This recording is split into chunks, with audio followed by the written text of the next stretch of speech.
All right. Good morning, everyone, or good evening, good afternoon, good night, whatever time it is in your part of the galaxy. Hope you're making it a great day. Got some GACs to play today. Gonna have a little bit of discussion about what I think really is the most important game mode at the moment, like what we all should be focused on more than everything else.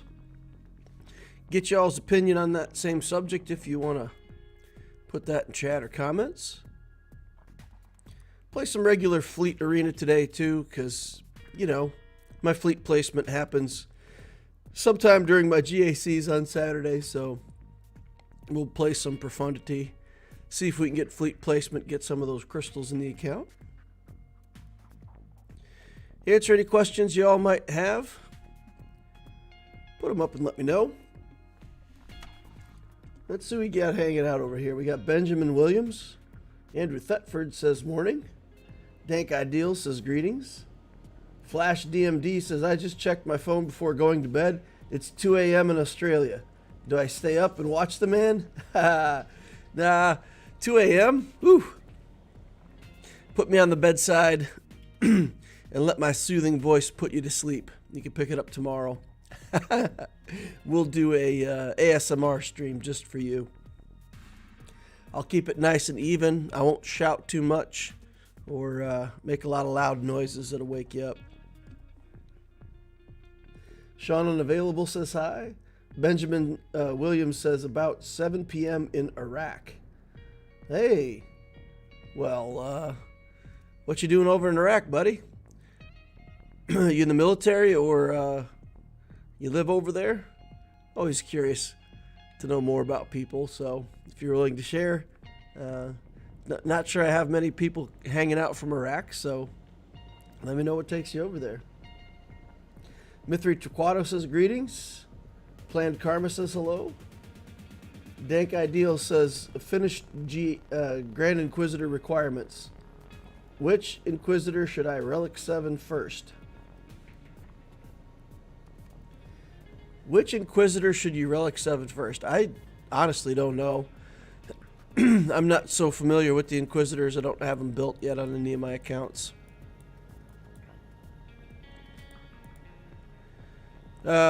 Fifth Brother has the coolest move. He's got this this animation on his middle skill is pretty cool. I feel like the tank is probably the one that you should relic first. Just put up the wall. So I would vote Ninth Sister first. And then which one's the assassin? The second sister? Is she the one with the finishing move? Yeah, I think the tank and then second. But anybody who's actually more familiar with the Inquisitors can chime in with a more qualified opinion.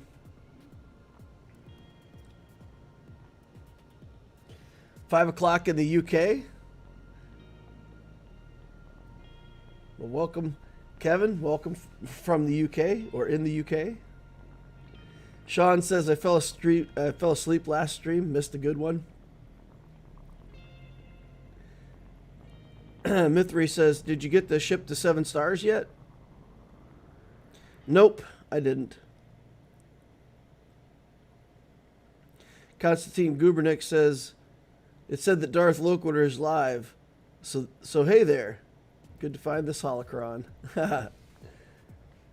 Glurm suggested the 9th. Yeah, I think the tank first. Antonio Ribeiro says, good afternoon from Portugal. Benny Lau says hi. Welcome in here, everybody. So on the ship, I've just been doing pretty normal refreshes. I haven't gone crazy on trying to get the dagger. I've been doing the normal 50 refreshes, and then I've been doing like one extra 100 here and there when I feel like I can afford it. So we're up to 186 shards on it. Well, we'll finish out maybe 200. A little over halfway there. Take the free shards. So I assume for people that unlocked it, you would have had to do the 50s and 100s every day, plus hoard a little bit up front. It's a lot of crystals. That's. Yeah, I mean, if I was going for the Leviathan right away, if I thought I was going to be like going for that as soon as it came out, I definitely would have went after the whole ship in the chase. But I've got too much character stuff that I got to do on this account. I don't know. I still feel like I just got a lot to build character-wise. Because I've already got the 2 other fleets. I've only got 2 GLs, but I've got, the 2 big fleets. I feel like I need a lot more character power in here now. Taking a risk, not going for the Leviathan right away. But yeah, we got 186 shards on Loquitur. Where are we at on Obtisio? Obtisio's just done the 50 refreshes. I haven't done anything special on him. 177. So almost as many. It was 186 on Loquitur.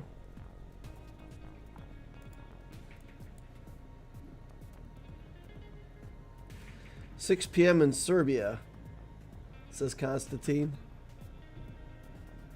Nice. Sean Unavailable says, "I've done 89th and 2nd. 89th. So I take that means the 8th or 9th? 89th. Or does that mean 8th, 9th, and 2nd? I think 9th and 2nd seem like the first two. Because one is your tank and the other is kind of your execute that gets you kills. So yeah, I would do it that way. Benny Lau says, "I hit the lightsaber without you asking."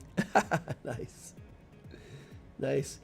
Hey DL, just 50 and 100 refreshes was not enough for 7 stars. Some 200 refreshes are needed for most of us in the guild. Yep. Yeah, or you would have had to do, quite a bit of hoarding up front or something. In order to 7-star the Dorito, I needed to hoard 1K, says Chimney. Sean Unavailable says, yeah, it's 9th. Raised by Robot says, I don't think 2nd is optimal for the Riva mission, but she has the ship.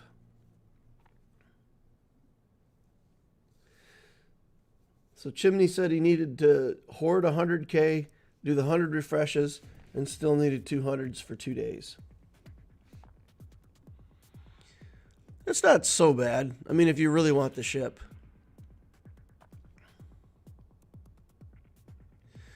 If you really want... I suppose... See, here... if they... Because we don't know where the ship is going to go, I can't... what I was going to say is if they put it in the ship nodes, I could just casually farm it like I'm farming this ship, I farm it. I'll get to 330 shards. I'm not in a hurry. It's not my current project. I'm just getting it there someday. And the same thing will be true when they put this on a farming node. But I guess we can't guarantee or we can't know that they're going to put it on a fleet node. So if they don't put it on a fleet node, then it'll interfere with our regular energy Cairo farming or Cantina farming or whatever. So, yeah, maybe it would have been a better idea to go for it. But I'm always so low on crystals on these accounts, There's a lot to do these days, and there's a lot to spend crystals on. So, yeah, I'm saving them. 17. So I could have done 17 more 100 cost refreshes. That would have been basically 6 days with the 100 cost refreshes that I could have done. So I could have got a lot closer. I don't know, it doesn't feel like good use of crystals for this account right now. I may have regrets later, but I'm okay not getting it.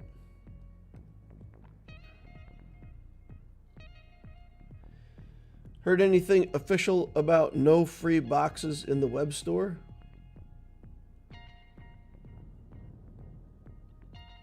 No free boxes in the web store. I don't know anything about that, Storm Pooper, sorry. Greetings, DL. How's life? Life is good enough. Life is better than the other option. That's for sure. Well, I guess having never been dead, I don't know for sure. But I believe it's better to be alive. Seems like more fun.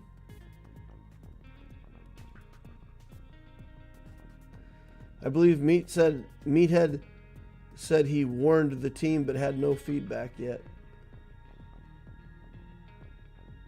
Storm Pooper. There are no free web rewards for the month so far other than the free calendar. Interesting. Alrighty, y'all. Let's plan to go ahead and get started with this Grand Arena. We'll have to bail out of here at some point and do Fleet Arena because I got to do fleet placement. You know what? Yeah, we better not. We better not do fleet placement out of cycle.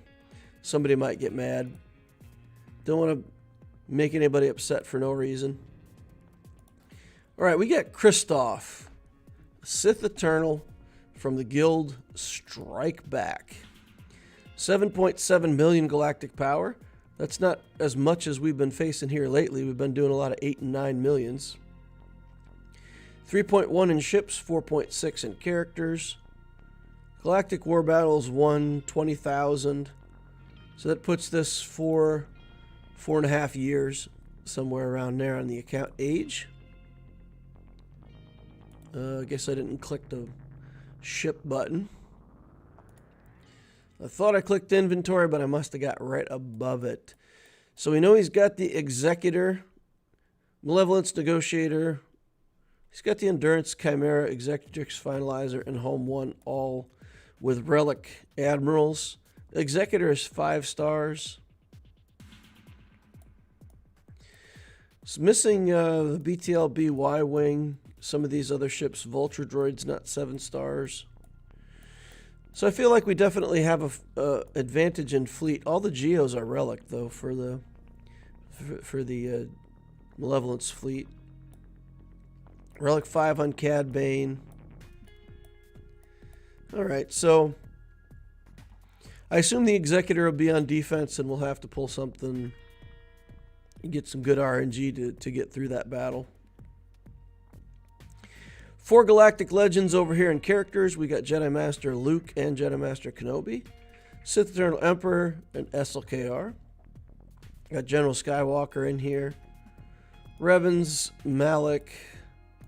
Wampa's Relic 7 with the Omicron. Got Starkiller in here.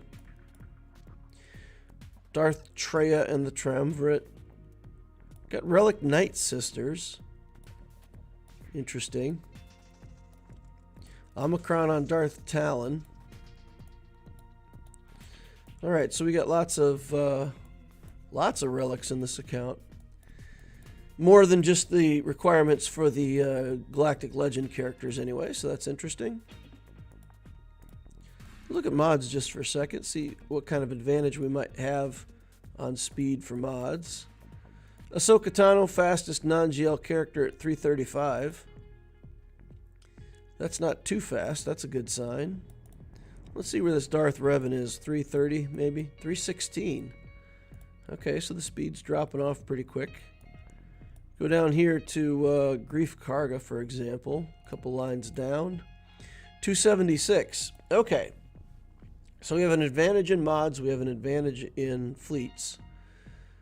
But whatever advantages we have, we already know we got full cleared. 1826. Felt like that many had dropped battle somewhere, so I took a look. And he dropped a battle against this garbage team here with Bo-Katan and Queel and just random junk.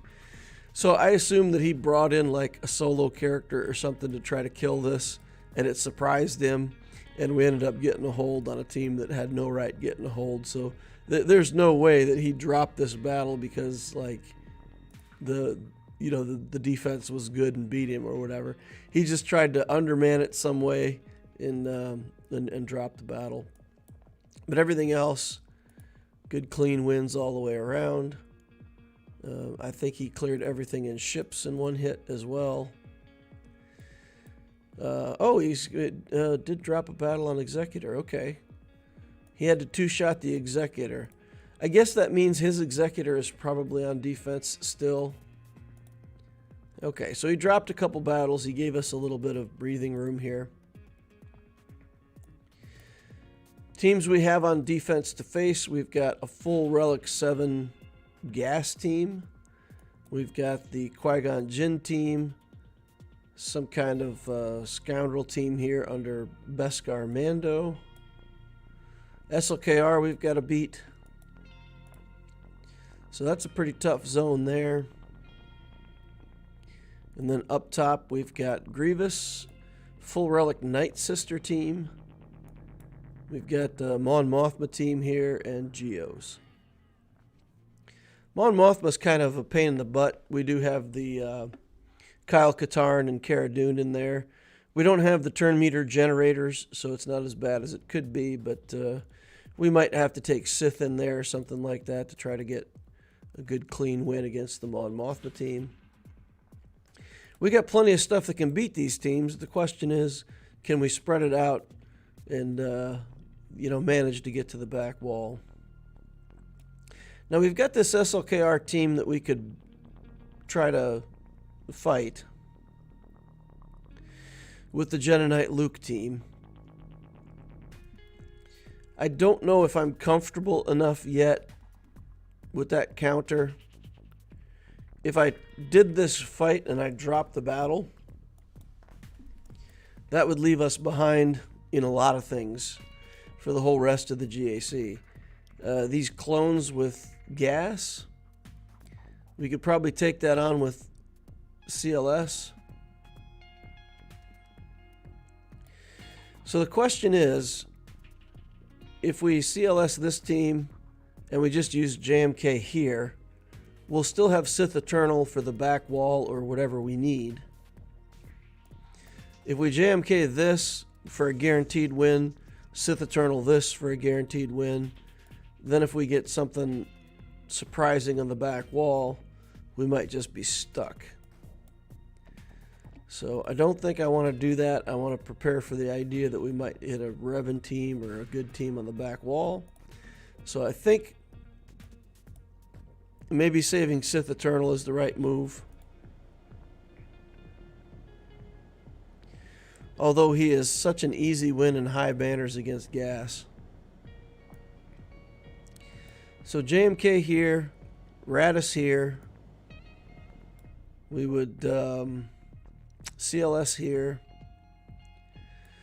Gotta have something to beat this, and then we'll see the back wall.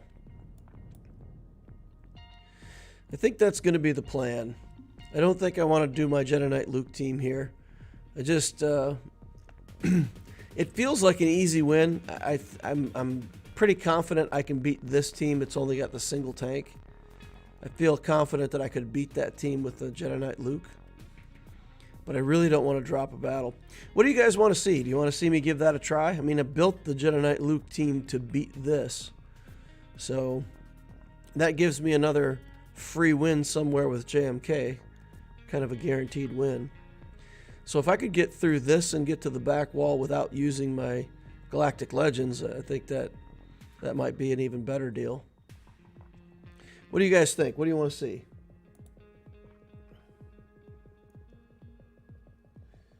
All right. Dank Ideal says, I don't regret rushing Profundity since unlock. I've gotten first every day for over a month, which is 12,000 crystals, about $70 worth monthly. Yeah, exactly. Antonio Ribeiro says, I'm not dead yet. Monty Python reference. Being alive is the best option so far. For sure. Kith Kanan says, hey DL, I'm done adulting. Now I'm here. Well, welcome. Glad to have you here. Have you tried Django solo on the crate raid? No. And again, I don't know. I still don't know why you would go Django solo.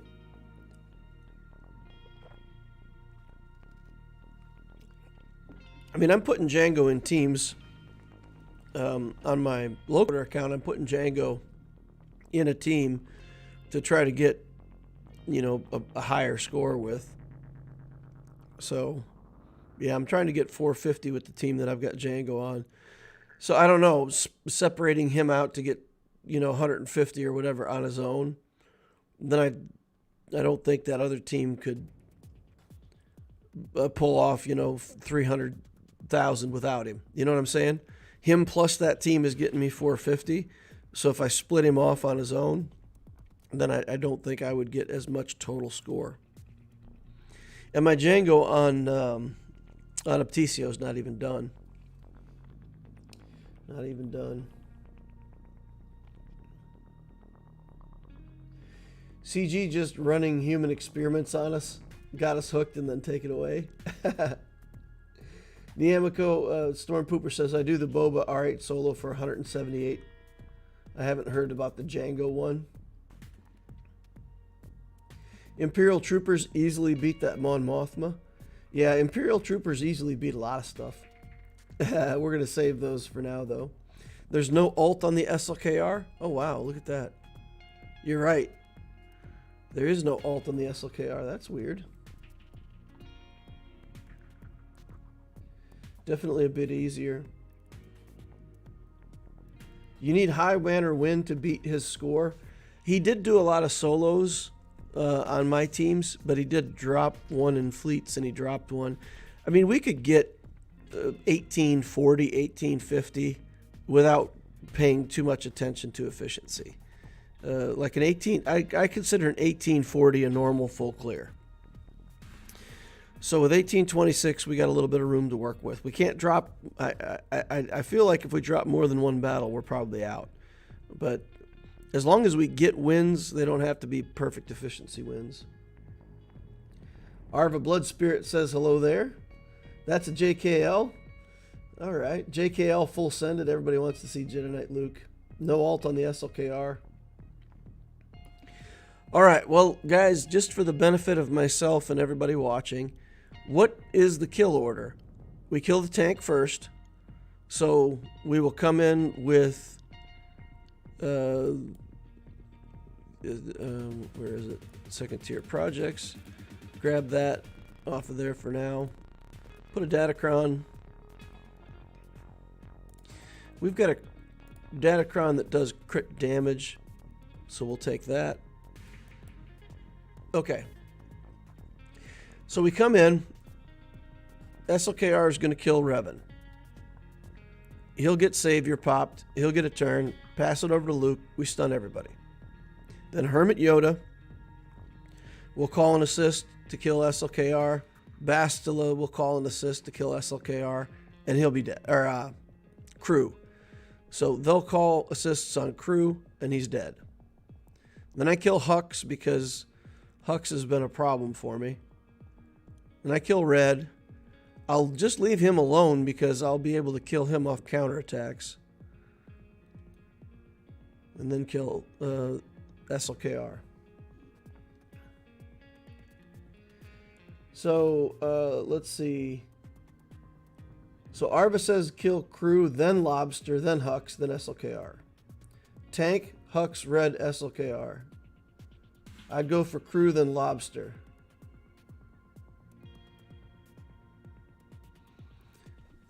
Okay, so you'd go Crew, Lobster, then Hux. Arva says Crew, Lobster, Hux. All right, so get rid of him, then Hux, then SLKR. CX Alt says Red Trooper over Hux. Okay, all right, we'll do it that way, chat. Don't be baiting me now. Don't be baiting me. All right, Crew, Red, Hux, SLKR. Let's get it done. Let's get this. Let's get this. Let's get this. Here we go. Bam. Snipe. Okay. Pass it over to Luke. Stunt everybody. Go in on crew. Go in on crew again. Get some buffs. Okay. Then red over Hux, we said. I think we got turn meter from crew. I'm just going to do the assist, not the mark. I think that's good enough. All right, now we'll do this. We'll stun Hux. Do the taunt.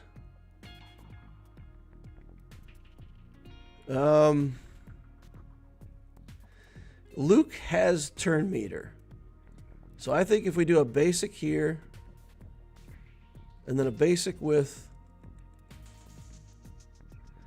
Okay, this is the problem. Okay. I don't want to do this way because then crew won't be under control, but we're going to try to kill Hux and then ability block here. See if we can get an ability. Okay, we got an ability block. That's better than nothing. And he'll have to go in on Old Ben with the ability block. We'll stay on SLKR here. Let's pass the turn to Luke. Let's just do more damage to SLKR. Then we'll do the mass assist here. And we got him. All right. Stun here. And then bring him in. That's good. What is this? Good banner win, too. 74. 74 banner wins. So we just lost, basically, the protection on Old Ben. That's pretty good. That worked out in our favor. Then this gas battle with CLS. This is just pretty much a gimme, right? This is... Am I underestimating this? CLS just wrecks gas, right? We shoot 5s, bring down gas, and kill Dad. We just go in on Dad and his clones and kill him, right? Relic 7 clones, though. That's some beastie clones back there. Try to get some area effects off while gas is still standing up to get rid of some of their protection. I think that might help.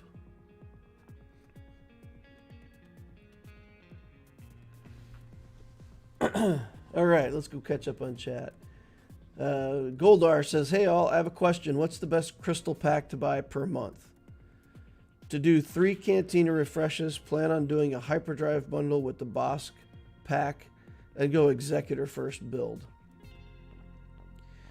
I mean, the best thing to buy with money for me is crystals. And then once you've got crystals, the best thing to do with them is just get your refreshes. And don't buy stuff out of the shops with crystals. Don't buy shards. Don't really buy gear. Just use the crystals for refreshes until they run out, you know? And if that takes you 6-8 weeks before you run out of crystals, it doesn't matter. I would definitely just keep using the crystals for refreshes. Make sure you get all those Cantina refreshes, mod refreshes every day.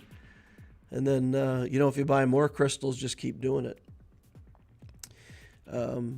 I mean, honestly, my advice for a new account, if you have the money to spend, do the hyperdrive bundle, do the Hound's Tooth pack, like you said, and then when you run out of crystals from the hyperdrive bundle, do another 100 crystals or whatever you're willing to buy, and then do it again, and that'll get you all those refreshes for like the first 3 months. And you're off to the races. Then you can do whatever you want after that. But there's nothing more important in the first 3 months than just getting all of your refreshes every day and, you know, getting that first big capital ship. Constantine says, I like that counter. Jedi Knight Luke is my next short-term project after C is done. I'm officially impressed. Yeah, we've got pretty good mods on that team too. So the speeds are pretty good. The potency on Ben and Bastila is pretty high. So I think we've hit some pretty good marks with that team, with that Jedi Knight Luke team. So yeah, I'm happy to have it. Working on the Fennec team this week. We'll start grinding in on that Fennec counter for Lord Vader. And that team should beat other stuff too. So we'll get the Fennec team put together, have another GL, non-GL counter. Whiskey Hoarder says W. Ray says only thing to worry about is high potency, fast gas that might daze you. You do have to worry about the potency cron with a high protection gas, and that's it as a CLS. Okay, we'll take a look. It does have potency, 58% potency, but I don't think his gas is fast enough for us to worry about the days, is he? 114, I don't feel like that's too high on the protection, right? Health. Oh, okay. He's got protection on 3 out of the 4. Well, we bought ourselves JMK, though, too, guys. So we could save this CLS team and just run Sith Eternal here. Just do CWAT, kill this team, and save the CLS team for something else.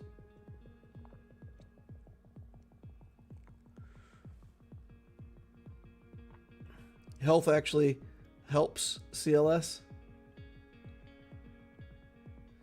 You do have to worry about potency cron with high protection gas. So yeah, that is a bit of potency.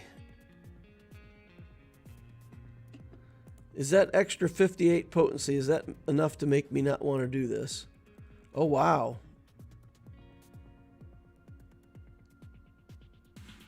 It's calculated in. Interesting, 126%. My Luke team is built with tenacity, but I don't think they have high enough tenacity to fight off 126. Yeah. Well, I mean, the other thing that we could do is we could look for a Datacron that has high tenacity. Do I have any of those? No, I have to use this one with CLS. I really have to use the one that's giving me the Chupio mechanics. Yeah, if that had been tenacity, that would have been fantastic, huh?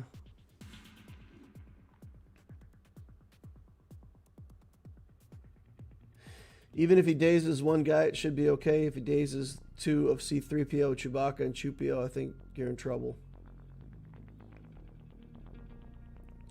What prevents the Jedi Knight Luke and Jedi Knight Revan counter for SLKR? It gets harder against 2 tanks. It gets harder. Immunity to daze on Datacron. Alright, where's immunity to daze? 3PO and Chewie are immune to daze. Yeah, 3PO and Chewie are, but it's just them. Alright, so what I think I'm going to do here, I think I am just going to go with Sith Eternal and Watt and make this a guaranteed win. And we'll save some stuff. We'll save CLS. He can beat a lot of the other stuff that's still on the board. So we'll just take this win as we can get it. Protection and accuracy. Yeah, we'll just take this one because, I mean, I got a lot of Datacrons that just don't help that much. We'll take a non-useful Datacron.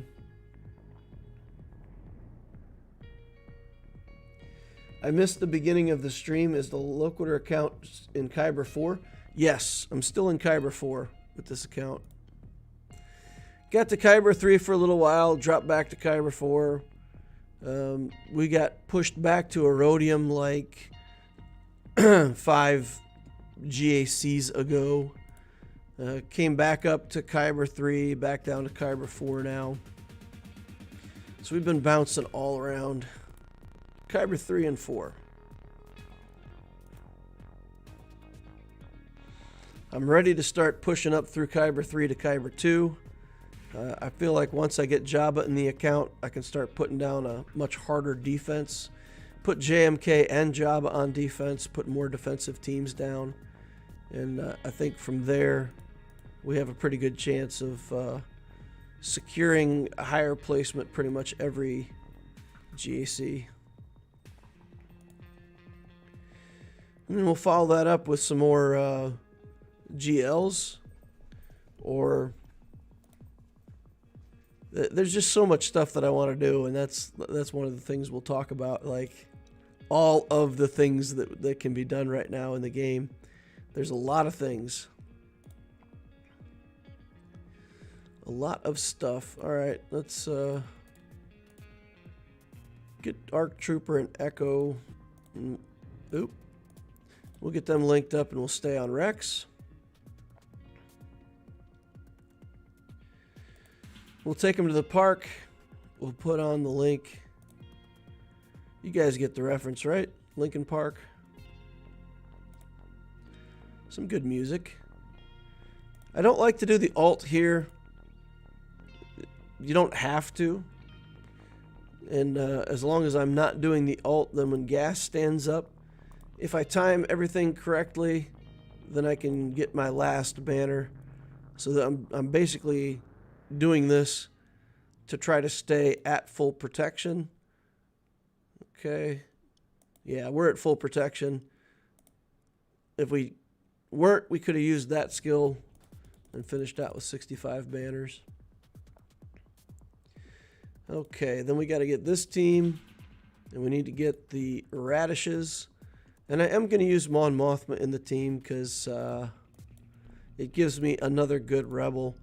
It gets me the ability to remove taunts in some cases. Don't really need that here, but the extra character can't hurt. Is there something I would rather do? Someday I need to build up another Rogue One character. I need to put a tank in this team. I really need to build up one of these tanks for this team. I just haven't done it yet. Light side, gain 55% offense if they have buffs. Maybe there's something that, where's the one that they gain potency? Yeah, then we'll do that one. Okay. Crit avoidance, crit damage. We'll take the crit damage. Sounds good. I also have potency datacron for gas that gives 30% potency for every tune with less than 2 debuffs at the start of the turn. And notice that every day's sticks. Nice. Gregory B says, my account is about the same age as Loquitur, and I've always hoped to get matched with you. I'm in Kyber 3 right now. All right, well, maybe we'll get matched someday. That would be pretty cool. Pretty cool. We've got gas in this account now too, so we can do gas versus something. All right, so let's just do this and get the foresights off of everybody right away. We'll come back here. You know, I want to let him do his big hit. So we're going to just try to stun Mace if we can. Turns out we can't. All right, we'll get our extra guy, and then we'll pop a hit over here on Qui-Gon. Then we'll deal with these little stacks that Mace gets. All right. We'll do that. And do this. And we'll just kind of slow roll it, take our time, see if we can get a hit over here on Qui-Gon. We're gonna, even though we don't get a res out of this, we're gonna do this to pop some of those. I guess that doesn't matter, right? Yeah, it doesn't matter because when we kill Qui-Gon, they're gonna all get healed anyway. All right, so let's get ready to put the big hit down here. We'll hit Mace. Oh no, Anakin's got his big hit ready again now. It's inconvenient. I can't get around to Qui-Gon at the moment that I want to get to him. All right. Now we're going to hit Qui-Gon. There's the big hit. There's my alarm that says, hey, you're available for Fleet Arena play some point. All right, we're just going to focus on Qui-Gon, get him out of here. Move on with the rest of the team now.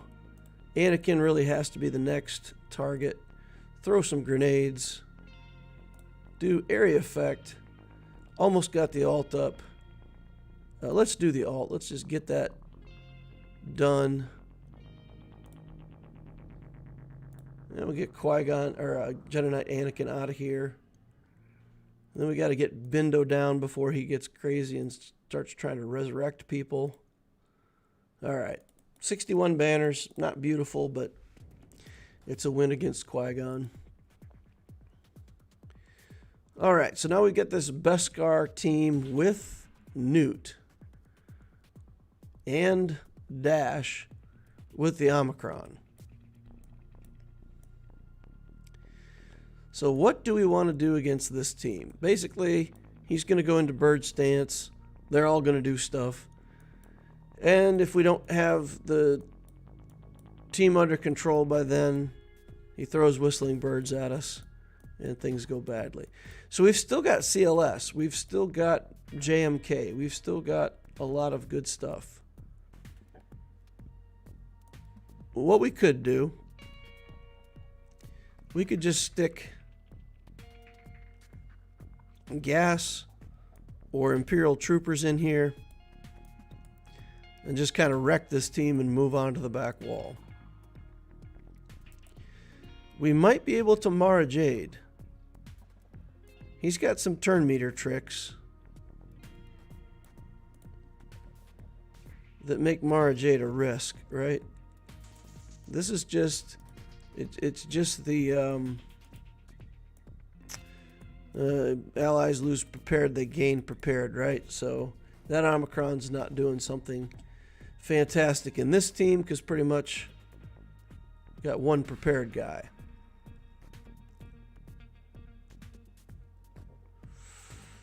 Yeah, so Mara Jade can take on the Geos though too. So maybe we just use gas here and burn through it. See what's on the back wall. It feels like overkill. Troopers feels like overkill. There's a lot of stuff that just feels like it's better than what this team deserves. All right, maybe we do use that Empire team. Or gas. All right, let's just blow through it with gas. Let's just take gas, strong arm this team, see what's on the back wall. What do you guys think? So you're telling me that for gas, we got to pick a potency cron with the potency stuff. I don't even have...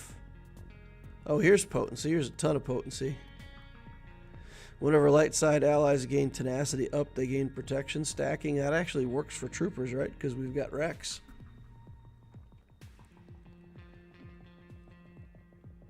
All right, so we do have a potency cron here. Something with potency on it, at least. Speaking of Parks and Recreation, they've got a Portuguese tribute band called Hybrid Theory. They're starting to tour a fair bit. I know their sound engineer. Oh, that's cool. Is that Qui-Gon Jinn got Jolie break the synergy? Yeah, so Jolie Bindo does...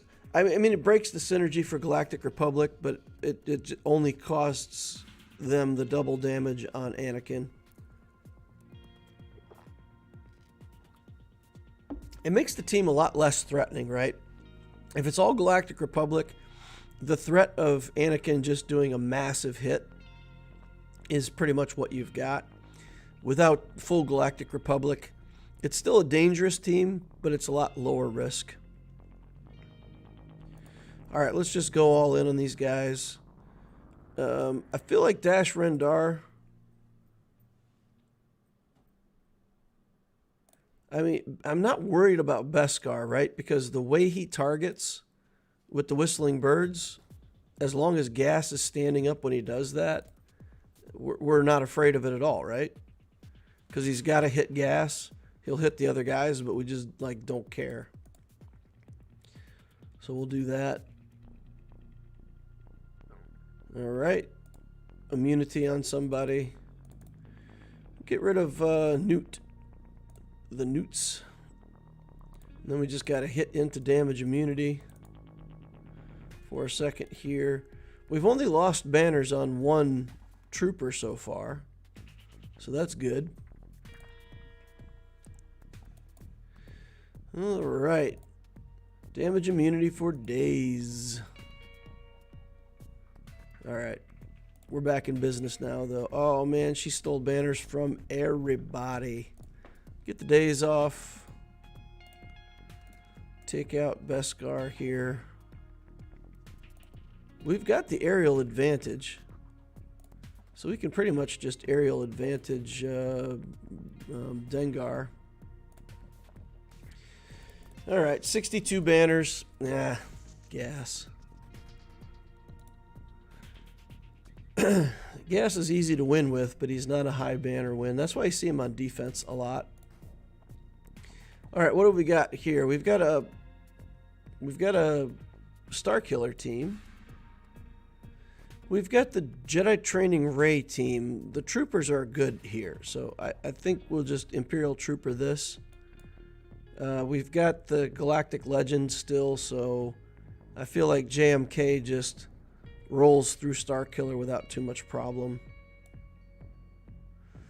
So we got JMK and troopers. That should be killable with something. Okay, let's go back up front. No reason for us to save our Wampa, so we will put the Wampa in here. With a Relic 5 Droideka, there is a little bit of risk here that if we get just the right timing and just the wrong timing on our ability to get up the Wamp at the right time. So we got armor penetration, resistance, tenacity, a little bit of health. This seems like a good Datacron to put good stats here for Wampa. And then we shouldn't get killed by Droideka. We'll try to be a little careful with the Wamp. I don't want to end up with the... pretty much you do anyway, though, because you counterattack Grievous at some point. And then you just got to sit behind the mark on Droideka. It's annoying, but it turns out that way a lot of times. Alrighty. Let's get in and get this done.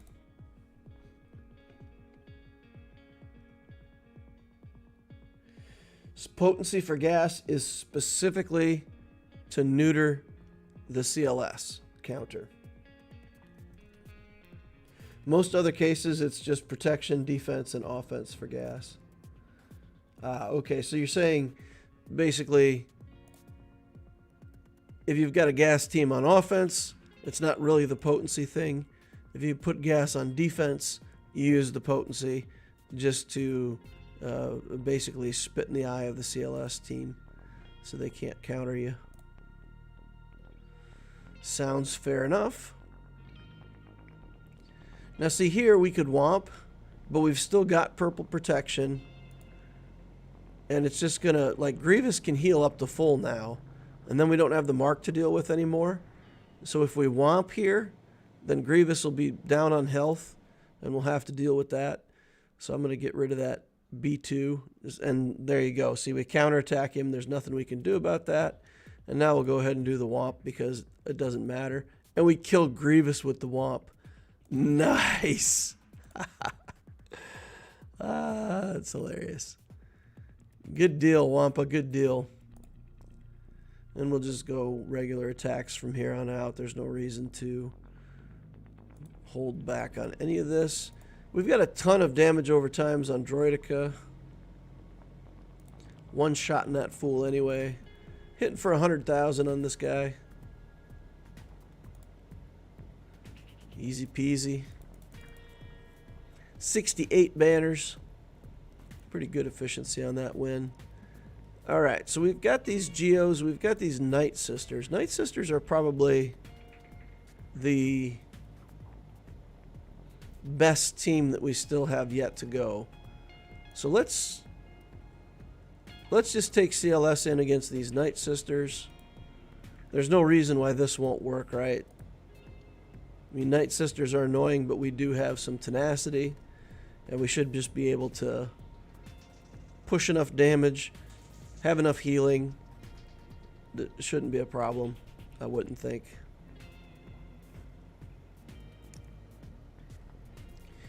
Is there anything about Asajj's Omicron that makes CLS a bad choice here? Well, in Grand Arenas, they gain extra health, potency, tenacity. When somebody's defeated, they all gain turn meter, recovered protection. And the cooldown of Endless Wrath is reset. Inflict healing immunity on all enemies for 2 turns. Reduce their defense. Max health by 4% for the rest of the encounter.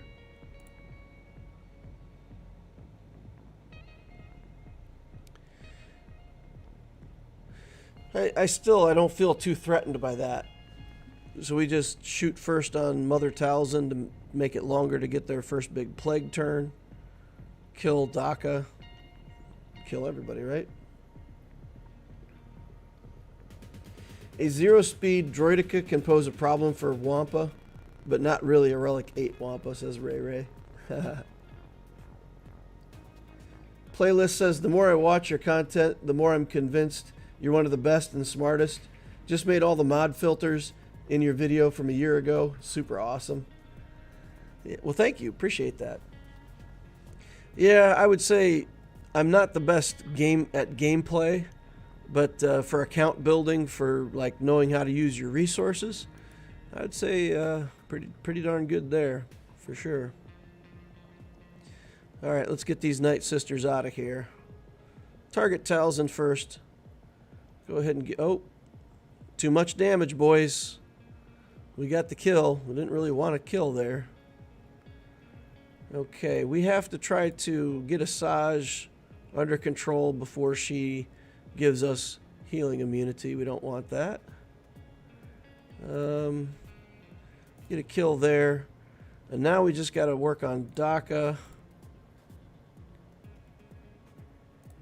Got to get Daka out of here now. See you later. Okay. Getting rid of some of these plagues. Alright, got rid of plagues. Now we got to get rid of... I'm not going to change stances. I don't want to do it. So we're going to get over here on Night Sister Spirit. CLS too good. We will lose banners on that C-3PO from the plague, but that's it. Okay. So then we've got Geos here. And I don't think we need to keep Vader separate. We've still got some good teams here. So let's see. If we're saving...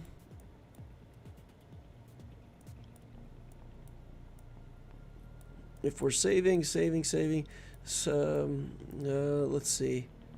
So Kyle Katarn. Is there any reason why we wouldn't just use Savage here? Use something like just a standard Mara Jade team, right? No, not Mara Jade for this. Sith for this. Do like this kind of stuff. And just run in here and let them kill themselves with Darth Treya. Savage can tank all the hits. He'll be going pretty much every turn once they take assists. Nihilus can auto-yeet Cara Dune, get her out of there. So this is overkill, but I don't need it for the back wall. So I feel like we can just like come in heavy here. We do have one more team to deal with on the back wall though, right? We've got JMK and Troopers. They'll get kills. We've still got Maul. We've still got Dash Rendar. Still got Enfys Nest. I don't want to put Nest against this because Kyle Katarn can mess with Enfys Nest. Still got the Empire team we could use. We'll use them on Geos. Yeah, I feel like we're okay.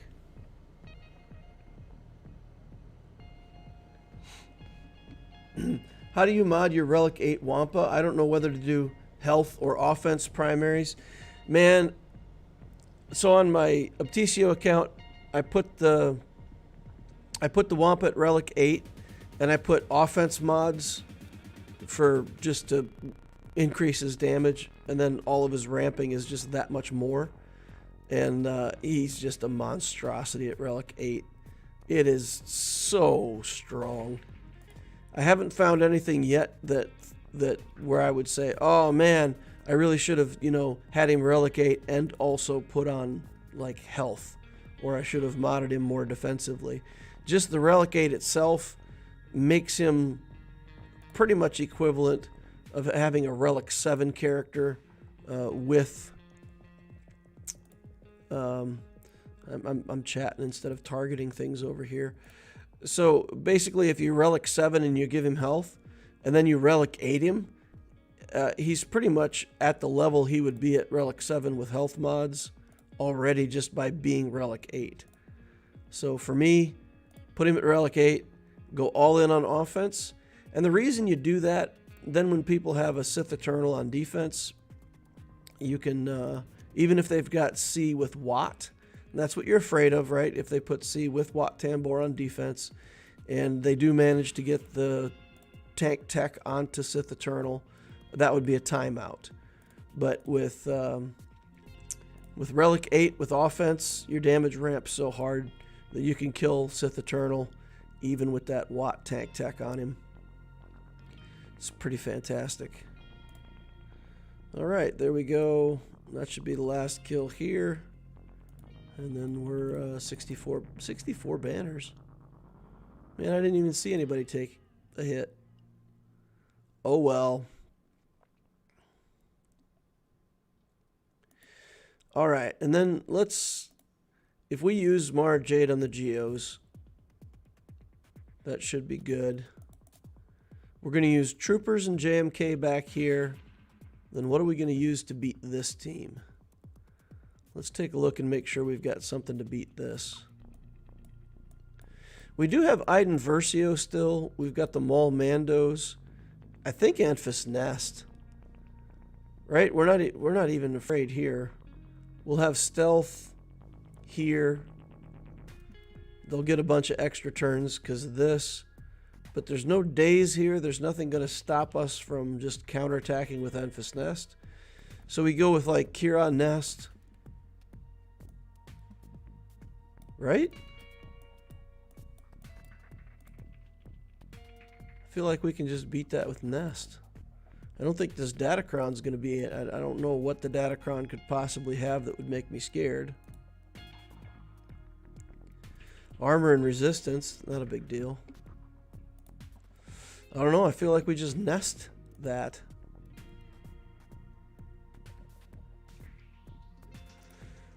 Okay, so that leaves Mara Jade up here, and we can put Vader into the Mara Jade team because, you know, we don't really need him somewhere else. So that'll make it a clean win against the Relic Geos. Put that in. We'll put Mara Jade in. And then we'll put Darth Vader in here. So we can kick. She should have enough speed that I don't need to worry about going second. 312. 312. There's no way he's got 312 geos. I mean, we didn't even see a geo in the top list of his speeds. So, we're good. So we can use the kick on the brute first. Then Mara Jade doesn't even have to take the counterattack. Vader will go do Vader things. Mara Jade will go do Mara Jade things. So this battle should be in the bank with a max banner win. Unless Vader gets a counterattack. We can avoid getting counterattacked though, right? Because we can do this first. Go into Merciless Massacre. Do a hit on Soldier. Reduce the health pool. Hit on Sun Fact to reduce the health pool. Then we'll try to get Spy killed. Then we'll do Poggle. And then instead of hitting the soldier and risking a counterattack, we'll do this. Oh, didn't matter anyway. Still going to get the counterattack. Blah. I thought I was onto something, but I was not. Alright, so we lose a banner on Vader. Okay. Stun everybody. We gotta waste enough time for Thrawn to pass a turn over to Vader. Kill Soldier. It's not a big deal right now. And we'll get these banners back. Alright. Banner recovery system initiated. We'll do that. We'll do this. And then we'll yeet them out of there.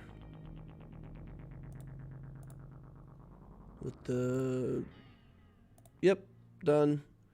And Mara Jade, I think, she's got a little tiny bit of protection missing, but I think we'll get 65 banners. Alright. Fun stuff. It probably wouldn't have taken that many, but remember, as long as we don't drop a battle, the underdog situation is not the critical element of this GAC. Here we're going to use JMK. And again, we're just going to fill up the team. We don't really need to, but we're going to take all the good stuff we can. And Shaak Ti or Yoda.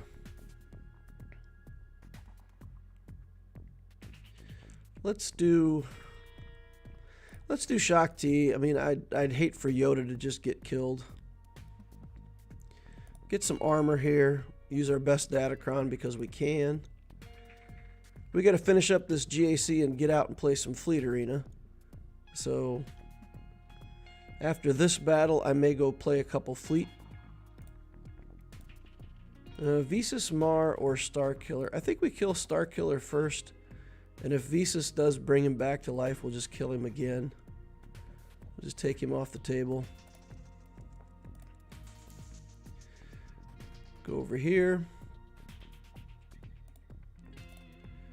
Get this going. We will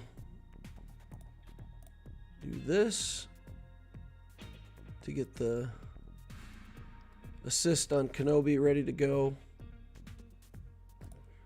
Reset Cat.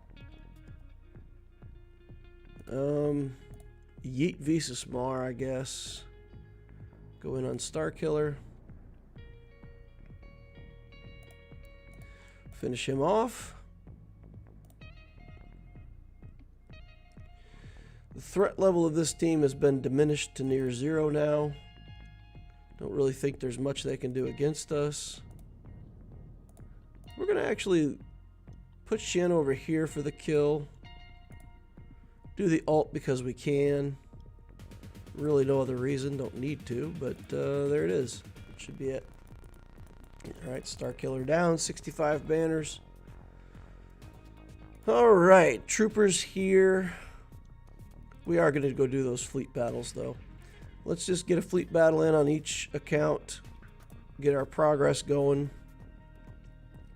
So that we don't get held up in this dumb 10-minute timer and not be able to complete our fleets for the day. You should have done basic on GBA instead of brute. Oh. I thought the brute still had his taunt up.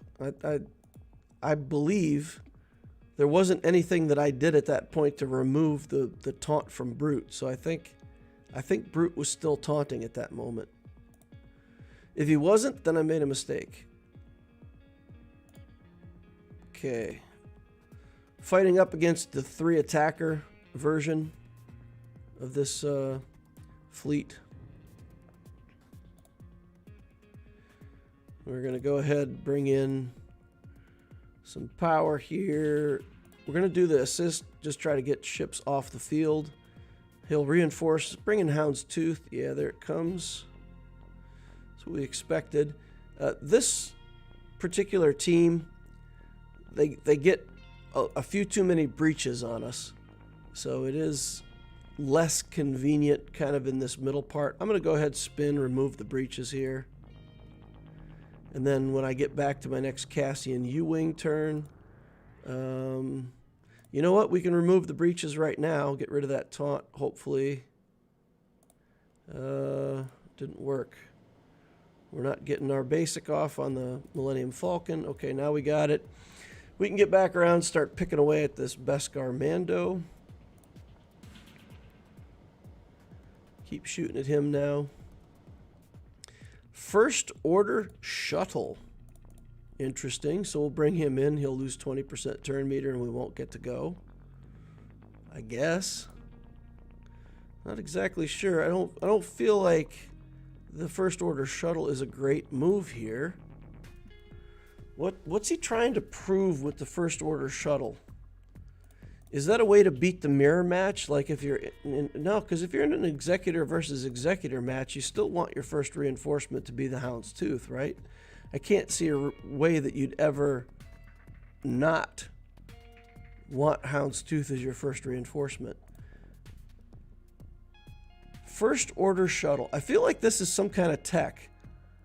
Like there's something I should know that I don't. Do you guys know anything? Do you guys... Is First Order Shuttle? So, I mean, on one hand, it could be that this person's just using what they have, right? Like, you've got a certain amount of resources, and you throw something in there because it's what you've got. But is there a reason why that First Order Shuttle would be good tech?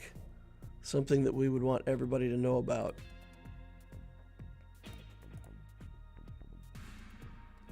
I can't think of it. I mean, delaying the reinforcement ability is what it does, right?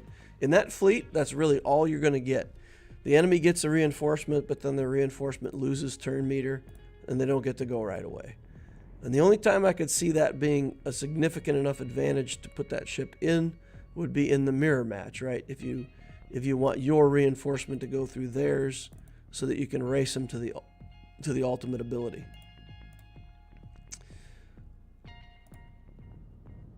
All right, let's get back over here. I'm going to take out IG-88 if I can. And if I can't in time, then at least the heal will go on that ship. And yeah, okay, we got it. That'll do enough damage. And then heal the Razor Crest. And then we can start picking away, doing our assists. Do you mind doing a little roster review on me to see what I need to farm next? Says playlist. I'm early mid player, nearly done getting Executor, pretty please. Well, I've always said that if people want to do like a sticker or a super chat or something like that, that I'll give them an account review. So I don't mind reviewing the account, but I'm not going to do everybody on stream for free. So if you really want me to review the account, you know, a little bit of motivation would be appreciated.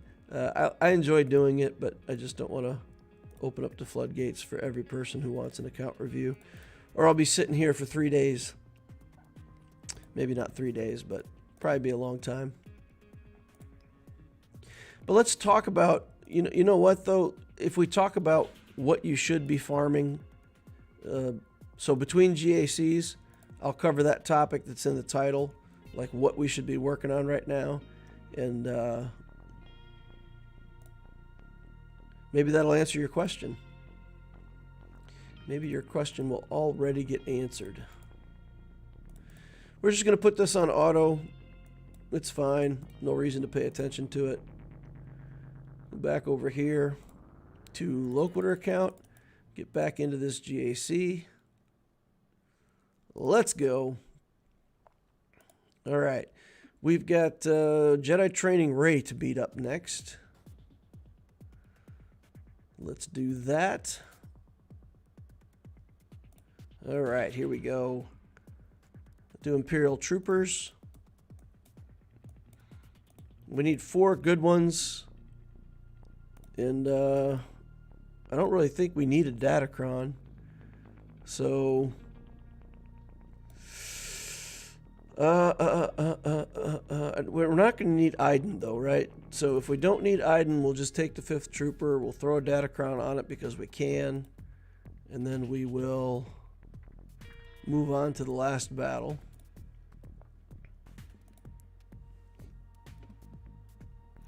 All right, playlist gives me a sticker, a number 1 sticker. All right, I can see the super chat.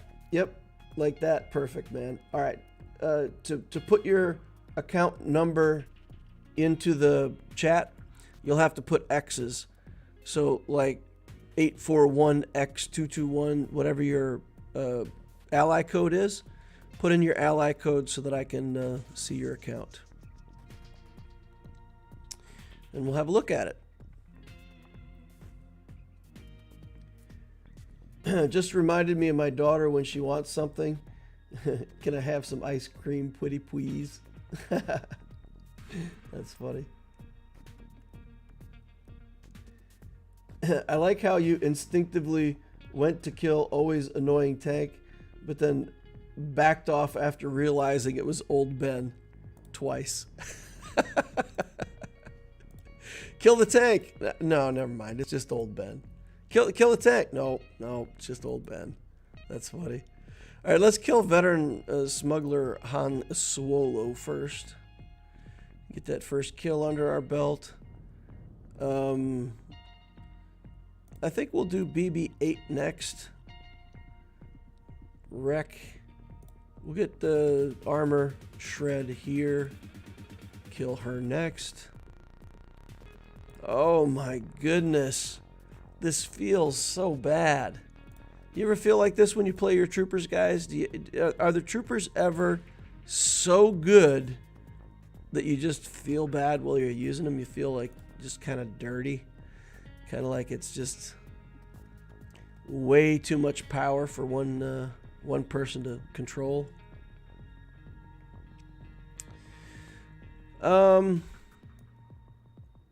We could do Nest here, but you know what? We don't actually need banners. So I'm going to put Nest in, but I'm going to put it in with a Scoundrel team. And again, it's not a matter of could I kill it with less. It's a matter of I'm going to put this stuff in so that there's never any doubt. There's never any doubt. We'll have Dash Rendar to do a ton of damage. We'll have Enfys Nest. They can kill L3 a million times and I don't care. Let's go. Just don't want to get surprised.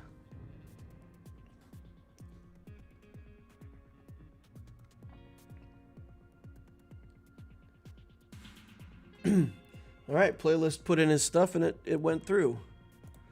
Sometimes when you put in numbers like that, it thinks you're trying to put in a phone number. Look at this. Oh, man. Big hit from Dash followed up by a big hit from Enfys Nest, and we're off to the races. Fantastic. That felt like a lot of damage, guys. Woof. Pretty big area effects there. All right, 64 banners. +1 for an underdog, and then -2 for losing protection. Still pretty good. We're in pretty good shape. All right, let's see what we got for fleets here.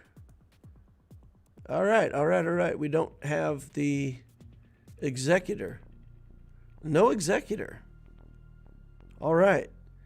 So we've got kind of a garbage fleet down here. We've got First Order.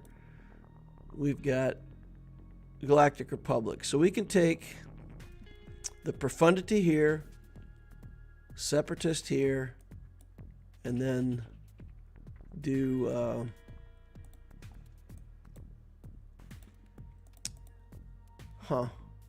yeah, I guess we just do Negotiator at the bottom. I was just trying to figure out if there's any better way to do that, but I think Negotiator is better at the bottom because I don't want to get a missile on Anakin and then have to worry about that stuff. All right, let's go over to this account review and help a friend out here. 655567. Ooh. 567 467. All right, let's get in here and take our look. Litz, is that you, the dark side historian Litz? 2.9 million galactic power, 1-1 in ships. Galactic War Battles 1, 3.9, so you're not even a year old then. All right.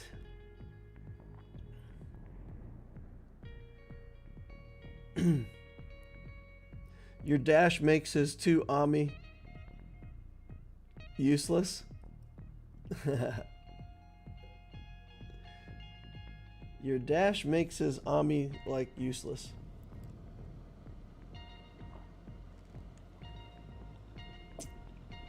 Playlist says that's me, bro. Ray Ray says Negotiator is quickly becoming the worst of the good fleets. That's kind of true, right? Negotiator is kind of the 4th place fleet. Not even the 4th place fleet anymore, because I feel like you can almost get more done with a good First Order fleet on offense than you can with Negotiator. And the Empire fleet, if you've got the right ships, is better. So it's Negotiator, I think, might be number 6 now overall. All right, we'll take a look at ships here. We've got TIE Advanced, Slave 1, Millennium Falcon. We've got a bunch of stuff at Relics. Negotiator, Home 1, Endurance, Chimera. The first thing I would say, you got the Negotiator working towards 7 stars, but I really would consider getting the Malevolence unlocked. So I like getting both the Negotiator and the Malevolence unlocked at 5 stars, and then take the Negotiator to 7 stars. I can see why you'd want to do that, but if you're already building, you said you're building the Executor or Profundity. Imperial TIE Fighter pilot here, so you're building the Executor. So you won't really need that Negotiator at 7 stars, and it's better to have both of those capital ships at 5 stars, in my opinion. So unless you're like within a few shards of finishing out the Negotiator, I would say detour back, get the Malevolence unlocked, and then finish out with the Negotiator. Because again, your fleet arena is going to be switched over to the Executor anyway, so the difference between a 6 and 7 star Negotiator as your 2nd or 3rd fleet isn't a big deal. Okay, so we've got Geos here, but the Geos are pretty weak. Okay, so you didn't commit to Geos. It's an opportunity. Geos are an opportunity for you. So we got Revens, Malik, Swgoh Press at Omicron level. We got a full CLS team. Han, Chewie. Oh, just the 3. So we got CLS, Han, Chewie. Where's Chupio and 3PO? There's C-3PO at 6 stars. So working on getting him to 7, I guess. And I still don't see Chupio. Am I just blind or what? Let's cut this down to where we're just looking at Rebels. There's 3PO and Chewie way down here. Okay, so I would say pretty important on farming to get that Chupio into your daily farms. So if you're not farming Chupio, you need to be farming Chupio. I think the biggest opportunities for your account, I would try to finish out your CLS team all the way to the point where you have Relic 5 on all members of CLS.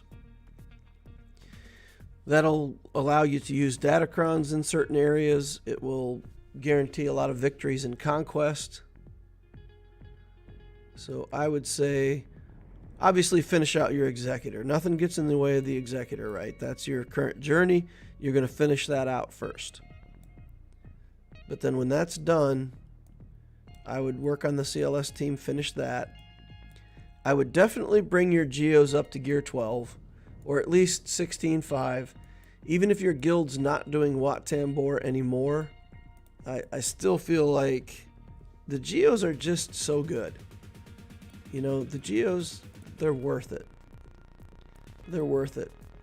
Even in Grand Arena, you know, you put Geos on defense and you can beat them with Iden, you can beat them with Vader, you can beat them with a lot of stuff.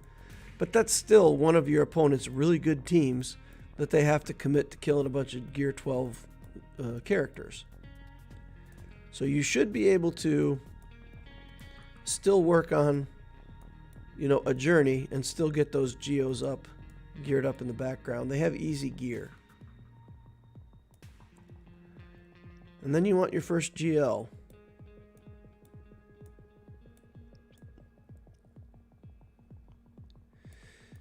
Yeah, what to do? What to do from there? Because you're probably gonna be thinking about gas. I don't know how close you are on gas, but gas could be another grab for you. But see, what happens though is you get into this area where you're like, well, I've got these characters for gas, I can just put gear on them and grab gas, and then you just kind of, it's the next thing and the next thing and the next thing, and before you know it, you know, you're at 6 million galactic power and haven't built a GL yet. So I would say finish out that CLS team, but then really focus in on a galactic legend. It's hard to recommend anything but Jabba. You're really not headed toward Jabba right now, but you've got a lot of stuff. Having the Revans and Malik brings a lot of stability to the account, but it doesn't help you toward any GLs. Boy, that's tough. It's tough. It's tough to recommend. Finish Executor. And then for your first GL, I did Jabba, but you're not on your way there. You haven't done Wampa yet. At least I don't see him. I don't see Hermit Yoda. So I'm going to recommend that you pick your favorite between Rey and SLKR as your first GL. Finish the ships. Finish your CLS team. Get Rey or SLKR, whichever one you like best. And then from there, go into whatever you want to build after that. Whether it's, you know, that's going to be 6 months from now, so maybe it's, maybe Jabba's still relevant. Maybe there's a new GL by then that you want to chase. But I would say get your first GL into the account and avoid the temptation to do all of the other stuff. You know, build your gas team, build your trooper team. There's so much stuff that you can build. But if you get distracted with building all that stuff and don't build a GL, I don't think that's the right move. All right, and then let's take a look at mods here real quick, just for fun, and then we'll go catch up on chat. 301, fastest Darth Revan. All right, got some mod work to do, my friend. All right, let's catch up here. Start farming Chupio 100% and finish that CLS team, says Ray Ray. Darth Robre says, I would add stop placing a piece of gear here and there on tunes. So I saw some gear like on, yeah, a few of the Gear 12 characters. So in general, place gear on the character that you're trying to put at relic level. Don't waste this gear, because basically what happens, you put this gear here on Cad Bane when you're not relicking him, and then if you're actually working on a relic character and you run out of Electrium, those pieces all, you know, most of those pieces could have been converted to Electrium, and you'd still be on track with your relics. So just be aware that a lot of the stuff that you put here is also scavenged material for higher relic characters. If you're not having a problem with it, don't worry about it, but it is a suggestion. All right, take a look here. Offense, 297 on CLS. 22 speed there. 24, that's good. 10 speed. Yeah, with only 10 speed, I have a hard time 6-dotting mods if they don't have at least 3 speed rolls on them. So that's a mod I probably would not have 6-dotted, but the rest of them are good. Ooh, that's interesting. 100 flat offense, 30 speed. It's okay. All right. I mean, obviously you're doing mods. You've got some good mods. You're paying attention to it. 286. But I'd sharpen the focus on mods for sure. First Cad and Bam relic. Slowly farming. Okay, so the Cad Bane and Bam I consider part of Executor, right? So when I say finish out the Executor journey, even if you look at my Imperial Doctrine, like after you get Executor, you relic the Bam and you relic the Cad Bane. So yes, they are part of the Executor package. So again, you've got time to farm that 3PO and Chewie. I think that's what we're all saying. You got to get him on farm right away. You got to get him to 7 stars. That's going to take you, I don't know, a couple months from where you're at right now. But if it takes you 8 weeks to farm him up, in that time you're going to finish out Executor, get Cad Bane and Bam done, and finish out your CLS team. That's what I think the group is saying. Rey is better than SLKR in Conquest? Yes, I agree. Rey is better than SLKR. SLKR is easier. He's better in... The value of SLKR right now, though, everybody's building Jabba for the crate raid. SLKR counters Jabba. So you end up in this situation where even if SLKR is not the best GL for your account personally, it's better for your guild because you'll be able to kill Jabbas in Territory War. All right, got some more fleet battles to run here. But if there's any other questions for your account, let me know. I don't ever use Sith Eternal Emperor in Hard Conquest. Yeah, C is garbage right now. C is number 7 out of 7 GLs. His journey is good. The Sith Eternal, so when you look at the characters that you build from the journey, and you look at Sith Eternal, you're like, I could do that journey. That's not bad. I like those characters. And I agree with that. The problem is, then at the end of the journey, you get Sith Eternal, and it's just such a weak payout right now. You do all that work, and then at the end, it's like those T-shirts. You've seen those T-shirts, right? I went to Disney World, and all I got was this stupid T-shirt, right? It's like you do your Galactic Legend journey, and then it's like I did a whole Galactic Legend journey, and all I got was this stupid C. So that's how I feel about him right now. It's like it's a good journey, but then at the end of it, all you get is the stupid C. And I like Sith Eternal. I've got him built on the Loquitur account. You know, I liked him. He was good. But just in the current environment, there's just been too much drop off in what he can handle. The new GLs have all been out of his reach, you know. If he could beat Jabba, that's all it would take. If he could reliably beat Jabba, he would be in the meta as something good. But the fact that he can't reliably beat Jabba, I think puts him in the trash tier. Puts him in the unfortunate bin. All right, it's a race. I think he's going to get his ult before I get mine. It's going to be unfortunate. We're going to have pew pew lasers coming out here on his next turn. Oh, he didn't get there. All right, he didn't get there. Nice. I thought he was going to have gotten to the ult. We got to the ult. And smooth sailing from here. We'll put it on auto. Go back and see if he has any last questions. Is SLKR solid in Conquest?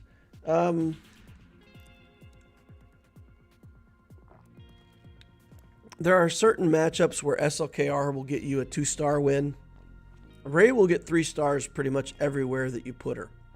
There are some cases where SLKR will win, but you'll lose a tank. You'll lose crew or you'll lose Faust or whatever, depending on how you set the team up.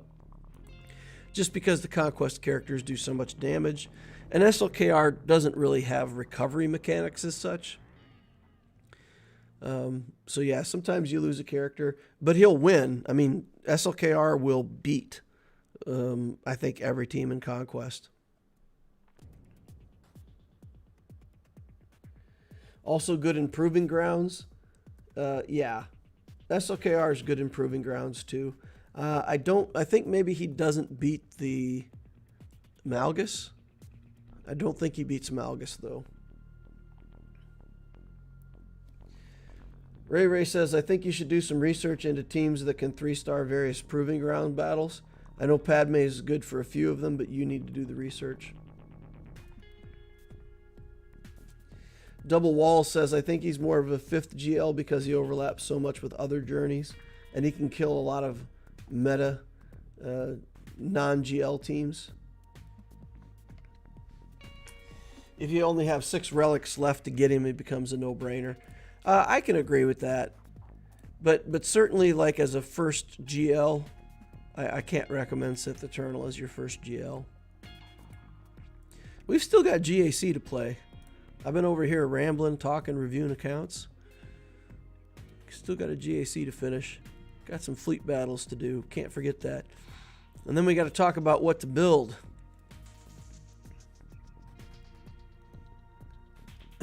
Boris Balkan says, I will say C is my go-to for killing Malgus and GAC. Well, let me ask a question. If you had Rey instead of C, can Rey kill Malgus? I don't know that I've actually done that battle. I haven't played Rey against Malgus. But is there something where, like, Rey can't kill Malgus? Because I feel like a lot of what you say, C can beat this or C can beat that, SLKR or Rey, either one, could beat all of those same things that are going to be mentioned. So while C can beat them, so could any other GL. There's very little that Sith Eternal can do right now that another GL can't do, and then also be better in other game modes. Dash is trying to die over here. We've got Breach on our tank still. I mean, I don't think we're in bad shape because we got the... we did get the Xanadu Blood killed pretty quickly. But we're kind of hurting on life across a bunch of these characters. We'll just do the basic again. We'll try to get to the ult faster. I was considering doing the spin move there. Yeah, we've got to get these guys healed up somehow. Nope. Dash is dead. Okay. He didn't bring in a bounty hunter. He brought in a shuttle. Cannot get the breaches off this tank. Alright. We're going to have to dunk him underwater. Oh, buff immunity. 2. Good gravy. We're just stuck behind this tank for days. Okay, there we finally got the breach off. But now we got permanent breach. So we just got to get to the ult and we got to hold on. Got to hold on to our breaches. Let's do a spin move here just to get some life back. This one is dicey. We really got stuck behind that Hound's Tooth. Couldn't figure out a way to get the breach off of that tank. Should be good, though, but he's still got 4 ships on the field, and that's a lot of damage. We'll do the AoE here, try to knock them all down a little bit. Okay. Looks like we're going to be okay here. Get the shuttle out of here now. Now we can put it on auto and get back over here. All right. Got one more fleet battle we got to play on this account, so we'll do a couple fleet battles over here. Yeah, I really do think we just got to do profundity here. Right down the line, best to worst. We'll do that. I don't think we need Plo in here, so we'll save. You know what? It doesn't matter. We just don't want to drop any battles. No chance of dropping any battles is the key. So let's put the Plo in here because this is kind of like his only fleet that's a... You know what? We're going to do that with Separatists. We're fine. We got plenty of recovery here. We don't need it.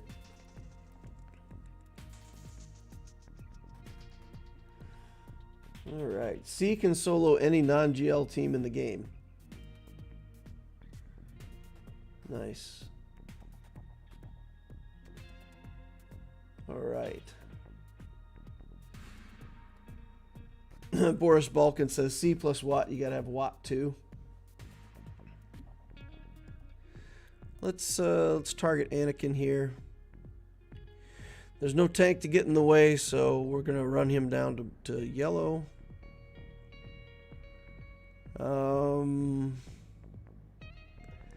We could convince them not to do that middle skill here first, which is good.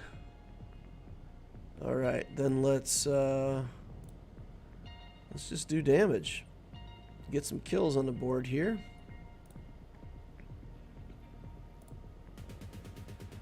Okay. There we go. Got him dead once. Now we got a tank to deal with. Tanks, but no tanks. Get these buffs off of everybody so that we can kill 5s. Okay, never mind. We can't kill 5s because we can't get the buff off this guy. For real. Alright, get him out of here. I will kill Anakin.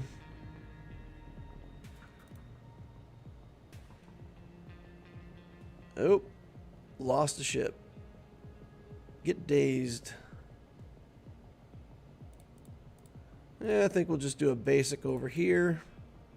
Get him out of here. Take out the tank.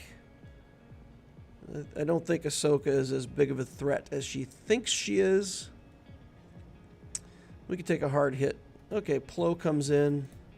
Gives Ahsoka taunt. Interesting. I would have thought she would have given the taunt to the tank, but take what we can get. Get the supercomputer up and running. No tank at all, right? So the whole time that we've been fighting these guys, we've never seen a BTLB. If he had the BTLB Y-Wing in here, this team would be so much better. But as it is, 68 banner win for us.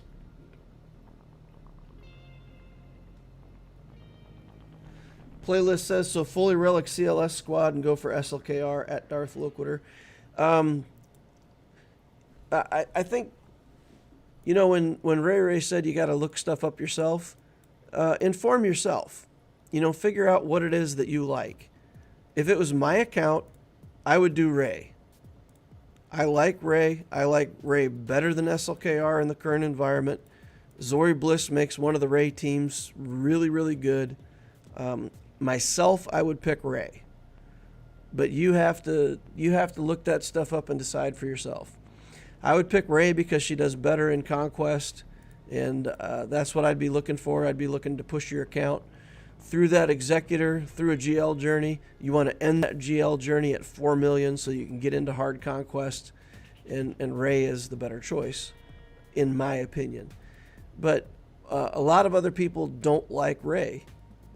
So if you take my advice and you go for the Rey, and then everybody else is like, oh, that's dumb, you should have done SLKR, just inform yourself. Make your own opinion. Let's do buzz droids here. And then let's do buzz droids everywhere. We don't want to tickle this silencer, so once we're on it, we got to stay on it till it's dead. Everybody knows the rule, right? You don't tickle the silencer. We're going to target the shuttle and just try to kill it.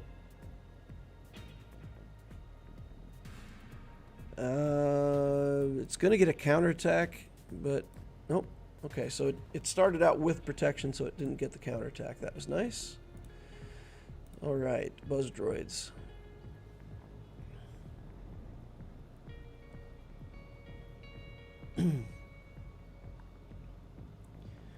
Fresh from a hyperdrive account, would you personally rather go the Executor or Profundity path that you laid out in your 2023 guides? They're both good. I mean, if I was starting an account, I would do the Profundity path. I think building more economy up front with the Profundity path, building the Dash Rendar team, getting the Smuggler's Run stuff under control, I think overall that's the better play for a new account, building into Profundity. I like that better. We got one fleet to go, but I also have only 5 minutes left before Fleet Arena lock-in, so I've got to get this last battle in. Bobby here has switched over to the 3 attacker fleet, so let's see if we can get that beat and get a number 1 placement in fleet here. And if we don't get good RNG, where we're at right now, I will smash that refresh button and try one more time. So come on, get Cad. Oh my goodness. He got a dodge and we got no assists. This is most likely a loss. Let's see if we can pull this back out from here. Nope. I don't even want to mess with it because I'm probably going to lose. So let's get out of here. Refresh it once. Try again. And if we don't get it on this try again, then I just wasted 50 crystals. It is what it is. We'll take what placement we get and go back to GAC. I'm not going to keep dumping 50 crystals and trying over and over again. Okay, there we go. No dodges, get some assists. No assists. It does not want me to have this victory today. Okay, let's see how this all goes. Yeah, he's going to kill the Millennium Falcon. Alright. So much for that noise. Take 5th place for the day. Alright, probably would have been a better move just to go for 2nd place and fight a more traditional team, but I was willing to take a poke at it. Bad RNG twice in a row, no assists on those first couple attacks. And, yep, we lose. Then, we used Plo in the last one. So, yeah, we can't need more than this. Can't need it.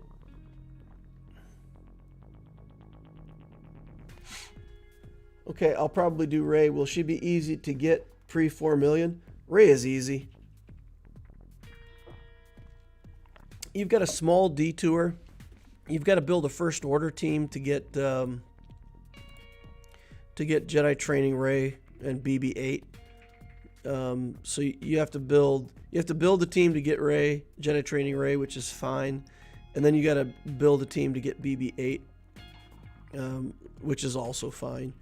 Those aren't big detours. It's not like building Ewoks to try to get C-3PO or something. It's just going to be a walk in the park for your account. Nothing hard about Rey. you'll have to have good enough mods to beat the stuff at the end. The last battle that you have to do with Ray, the final one to get your Ray alt unlocked, is pretty tough. It's pretty tough. So 1837 banners. We were shooting for an 1840 win. So yeah, we're lucky he dropped a battle, because 1837's okay. We didn't drop any battles though, did we?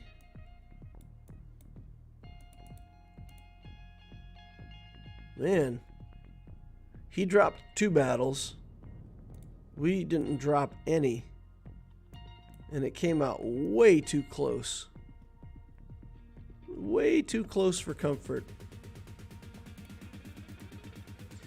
Yeah, if he only dropped the Executor battle, we probably would have lost here, but because he dropped this battle for no reason. Too aggressive with his solo play. It's opportunity for us. Alright, so let's talk about what to build in general, right? Because right now, there's a bunch of stuff in the game where you could say you need it all, right? So Crate Raid is one category of stuff that you need. Here's an SLKR I can beat. So Crate Raid's a thing. Trying to get Third Sister for the Inquisitor team is a thing for territory battles. Building your own GLs for Conquest is a thing. And Grand Arena, of course, is always something that people look at and pay attention to. So what do you guys think? What is the number one priority for most accounts to be working on right now? If you said just generically, my advice is for everyone, work on this. What would you guys say this is? Okay, let's do that. And let's kill the tank. Didn't kill him. And SLKR got off the sweep.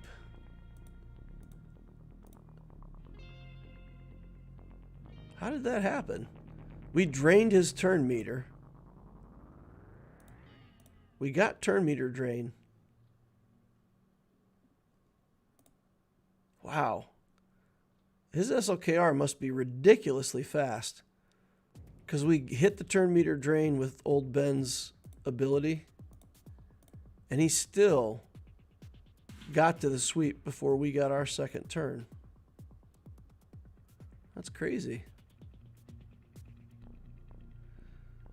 Relic 8 SLKR with 2 tanks. I'm struggling in the 2 tank counter with Luke still. I mean, I can always get it to SLKR. That's not a problem. But killing 1 tank and still being able to kill SLKR around the tank, even with like the layouts and guides that I've got and stuff, I'm not being successful with that counter. Just got to keep practicing it. Got to figure out what it is in that counter that I have to do differently. I try things a little bit differently each time. In that one, I mean, I was going to, try to put a mark on him and get him down or whatever. He did that sweep like so fast. I drained his turn meter and he still got back around to it before I could put the blind on him. It's pretty fast.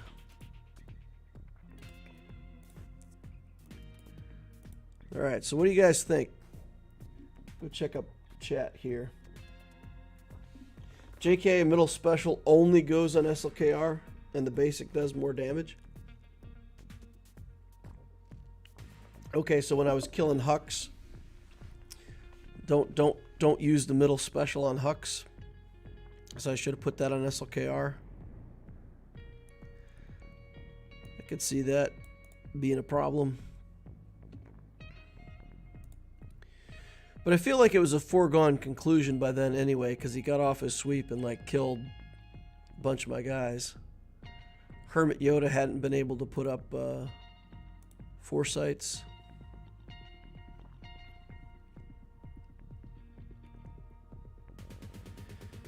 Okay. Don't forget Leviathan coming out soon, says Darth Robray. Okay, so fair enough. Yeah, add Leviathan to the list of things that you could be doing, right?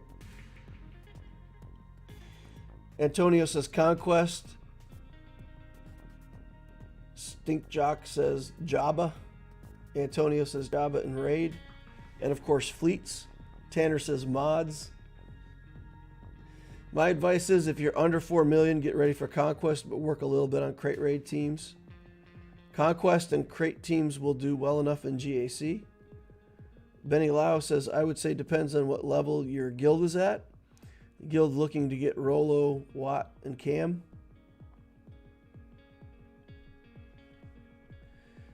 All right.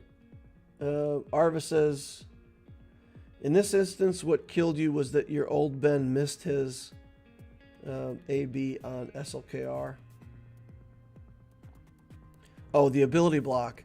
Oh, right. So old Ben, yeah, okay. That's why he did the sweep. I got you, because the ability block didn't go on to SLKR. Mike C says, I'd build for crate participation, hard mode conquest, and then ROTE.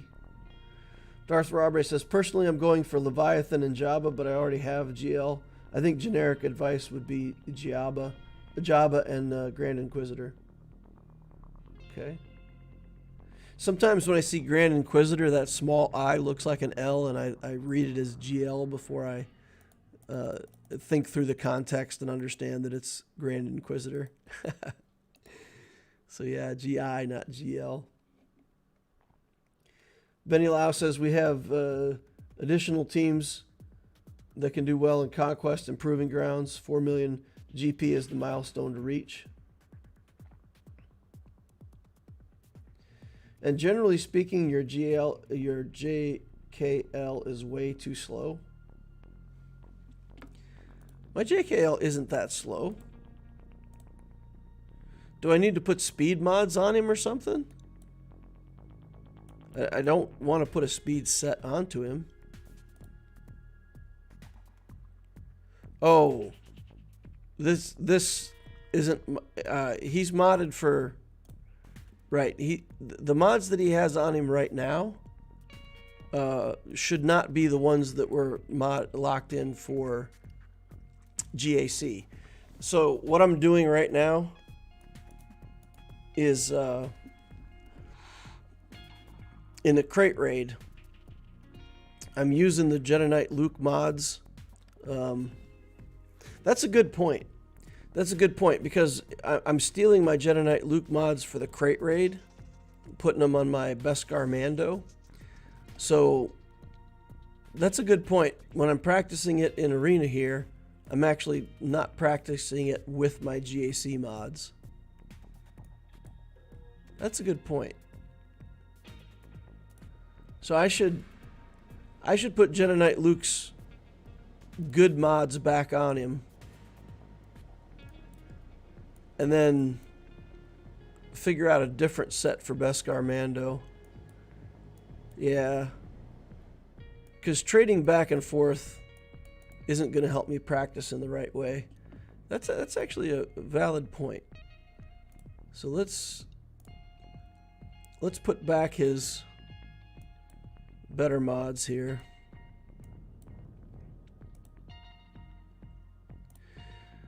This is the mod set that I was using on him for Grand Arena. So that has 24 speed, 22 speed, 25, 20, 27. And if you're telling me that he's way too slow with these mods on, man, I don't know what to do, because, I mean, I could get, 9 more speed by putting a speed mod on him here. But these speed subs are pretty darn good. And I don't feel like I'm going to get much better than that. So this is how he's locked into GAC, is 253 speed. Yeah, but you're right. That's not helping me practice in the right way. Because by not having those mods on him, then when I'm doing it in Squad Arena, I'm not doing it with the same team that I'm in GAC with. All right, that's fair. Fleet is your first priority always.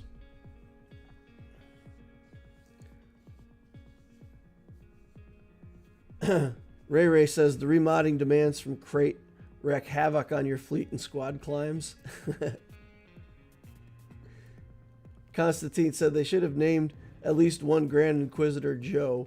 I think that would have been hilarious. Boris says, I refuse to move mods around. I can't stand it.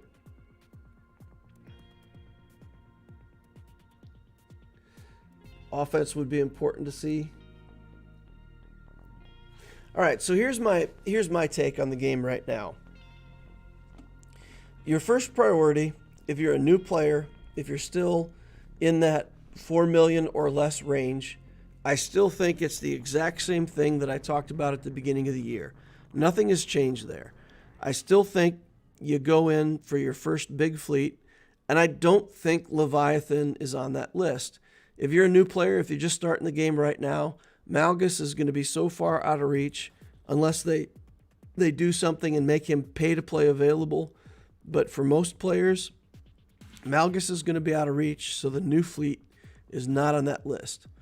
So that puts you as a new player under 4 million.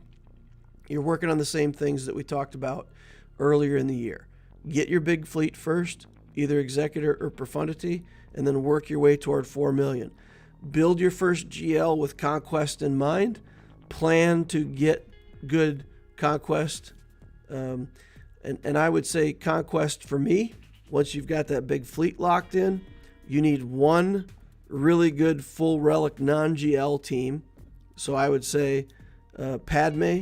Padme is good in Conquest. She's good in Proving Grounds. There's various things throughout the game where she can be successful with. If you do a Padme team, you can use her everywhere. CLS is the option. CLS has a bunch of other stuff. You got to build Ewoks to get C-3PO and stuff like that. But a full relic CLS team is, I think, the other team that just excels in Conquest. I love Troopers. Troopers are good, but Troopers in hard Conquest are not great. They rely on speed to go first and win.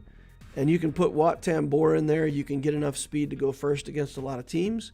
But then when you're at 90% stamina, you lose some speed. And the CLS can grind things down till they're at like 20 or 30% stamina and still be winning. Troopers, once they win once or twice, you got to wait for them to refresh their stamina before you can even play them again. So I think one of those two full relic teams. With the Profundity build, you'll have that CLS team. With the Executor build, I recommend Padme. And then you build your first GL. So I still think that that's the right thing to do. It sets you up for your account. If you're in the middle, if you've got your Conquest participation locked down, you're good on that. You're satisfied with your performance, at least to the extent that you're doing hard Conquest and getting good completions. At least box 4, I would say. Then the next big thing in the game is the crate raid. And just think of it this way. If you're trying to get into a guild that is getting the 90 million box or higher, you have to be willing to do your part and make your contribution. So for me, that means that Jabba really is the big thing. It takes priority over Leviathan. It takes priority over, more stuff for Conquest or a bunch of different things. You want to get your raid participation as high as possible. And if the guild that you're in isn't going to commit to it and the other players aren't getting their rewards, then really I think you have to move guilds. Because when you look at these rewards, okay, and let's just take a simple example, and let's say you're in a guild that isn't going to make the 90 million. They're just kind of stuck on this 25 million box. That's all they're going to do. They're not pushing people to get higher. So 750, remember that number. And then let's say we get into a guild that comes over here and gets the 1450 crate. We've worked on our stuff. We're getting, 5 million participation with Jabba team and another team. And, we got 3 teams running, whatever it takes. and we're getting full participation. So we get into this really good guild, we're getting 1450, or maybe even, we get into a guild that's getting 2350. So let's take this as an example. Let's use the 2350, right? And just show how powerful this can be. So we were getting 750 at the low participation. Now we're getting 2350. The difference is 1600. Now we go into the shop and we say, okay, what can I buy for 1600 of these token 3? Well, we could buy 3 of these arrow magnifiers, for example. We could buy tons of Zimbiddle cards. We could buy a bunch of impulse detectors. This is 795. So let's just say, for the sake of this example, that we bought 6 impulse detectors. We use that for 6 impulse detectors. If we go into a character that needs impulse detectors, and we say, okay, how much would it cost me to buy these? We can buy them for crystals, and they cost 180 crystals each. So let's take 180 crystals times 6. That's 1,080 crystals. Now I'm going to divide that by 3 days. If I divide that by 3 days, it's 360. So what that means, when you take it all down to the base level, the difference between being in a guild that settles below 90 million versus a guild that pushes and comes up to here is 360 crystals per day for the lifetime of your account. You can only get 400 crystals out of fleet. So the relative value says if you get full participation in crate raid and you get up to this crate, even up to this crate's not bad, but if you get to this crate, you're getting as much crystals as you could ever get out of fleet. So for people chasing Leviathan who don't already have their crate raid at the highest level, you're going to miss out on this opportunity. And this is what everybody in the mid game needs to do. Whether you like it or not, whether you think that Jabba's the favorite character or not, you need to get your participation where it needs to be so your guild can get these higher level boxes. If it's only 700 crystals a day instead of 1600, let's say you only get to the 130 million crate. So 700 divided by 1600 times 360. 160. So this box right here represents 160 crystals per day of value. And then, of course, if I went to arrow magnifiers or one of the other types of materials that you can buy for token 3, I could, potentially make that conversion rate look even better, right? Because the Zimbiddle or the impulse detectors represent kind of the middle of the road value here. These are less valuable.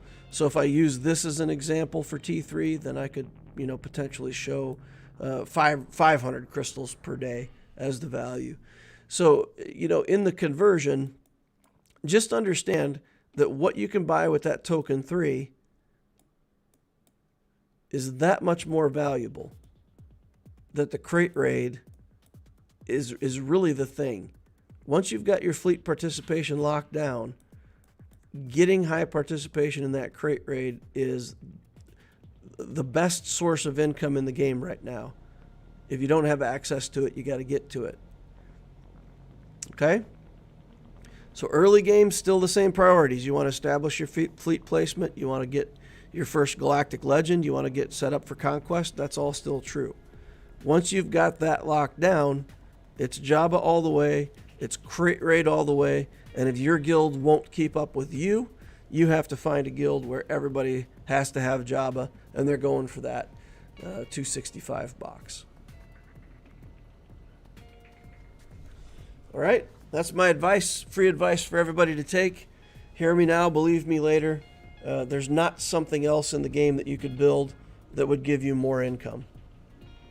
And as was pointed out before, if you say, oh, well, I really want to focus on GAC, just understand, if you build Jabba, just like Loquitur did, right? I'm focusing on GAC while I'm building Jabba. So I get Fennec Shand. I'm going to build the Fennec Shand team for GAC, right? I get Jedi Knight Luke, so I build the Jedi Knight Luke team that I can use in GAC. So that's kind of what you do if you like GAC and you don't want to build Jabba, build him anyway, and then build these teams that are specifically designed to counter SLKR and Lord Vader in Grand Arena. You can still get what you want by building, the best thing for your account right now.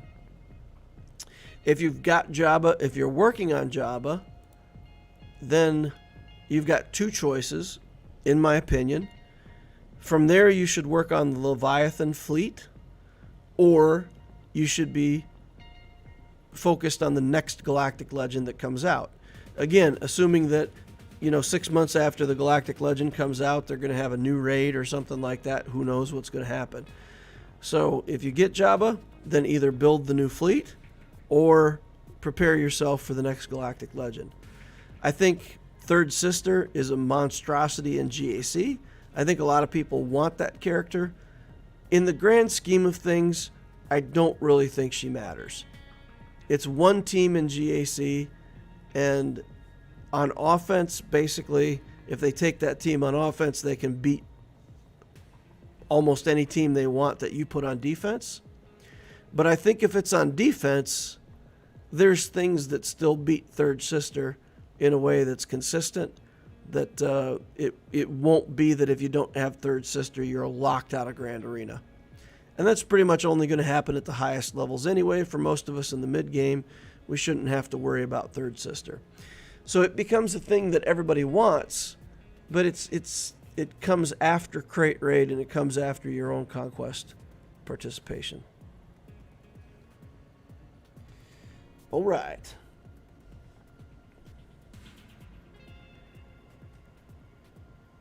What's the fifth for the Padme team?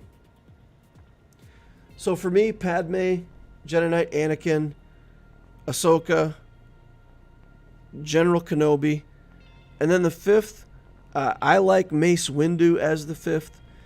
Mace, let's say you're going to use it on defense in Grand Arena. Mace prevents Nest and some other janky counters like that from working. Mace can later be used in the Jedi Knight or the Qui-Gon Jinn team if you want to put him there. Padme herself can go into the General Kenobi team eventually, Jedi Master Kenobi. So I would say Mace as the fifth is kind of my generic pick. You also need Grandmaster Yoda. Putting him in the Padme team is kind of not great because his turn meter tricks don't work. The other character that is really good for Padme is C-3PO. Right? So he fits into a Padme team, and again, he makes the Enfys Nest counter really hard. If you're not using him in CLS, you can still build him and use him in Padme. He's a fantastic fifth in Padme, but he's not easy to get, right?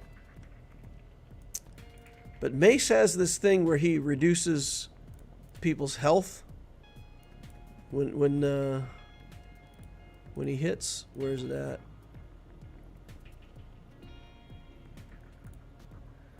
Okay, if the target had Shatter Point, they recover protection.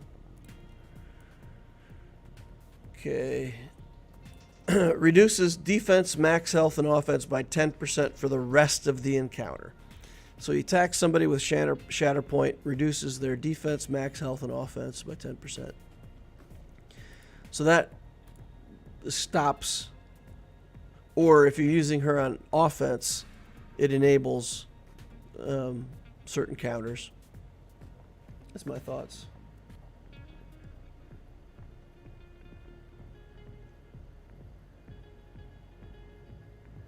Blackbird says there's a difference between 350 crystals worth of token 3 and actual crystals.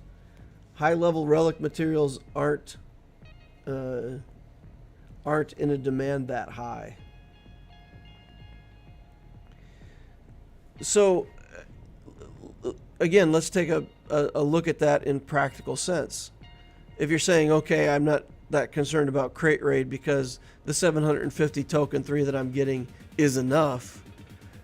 It is not enough.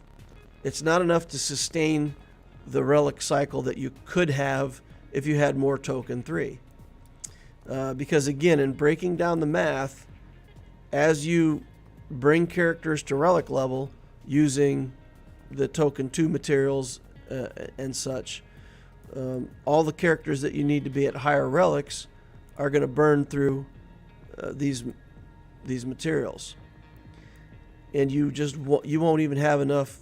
I got a ton of Electrium stored up on this account, but it's gone down in a hurry, right? Like I had 370 of them, and I'm already down to 250, and within a couple relic cycles, I'm going to be out of Electrium, running out of Zimbital cards. So anything that you want to put at higher relics, you need a ton of those tier 3 materials. And it may not be in demand for the journey that you're doing right now, but remember, if you want to do better in TB, the higher levels require that your whole team be Relic 6, 7, or eventually Relic 8 in territory battles. So as your guild progresses higher and higher in the TBs, you have to Relic 7 a whole bunch of characters if you want to continue to do combat missions. So the need for higher relic characters is there, and if you don't have those materials, you just won't have it.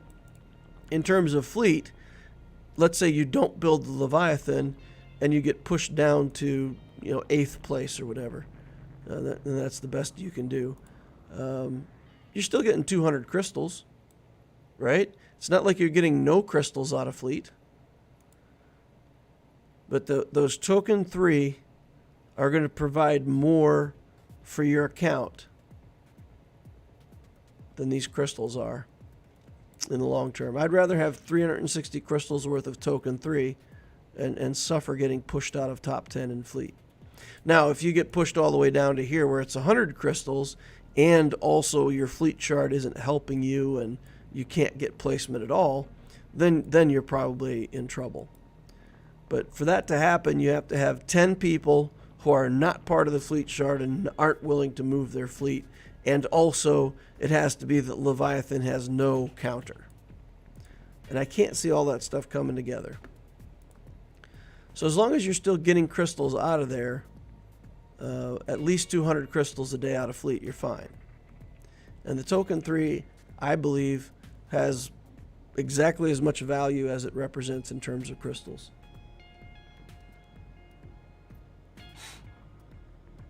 Is Ray heavy on Cairo, or is it pre-Cairo stuff? There's some Kairos in Ray, but not that many. A lot of the characters are older. I think the newer ones like Heroic Finn, Hero Poe, if I remember correctly, take some Cairo. But a lot of the older stuff, all the original Finn Poe and Rose Tico and all that stuff, it's not too Cairo heavy. So Ray is a Cairo light journey.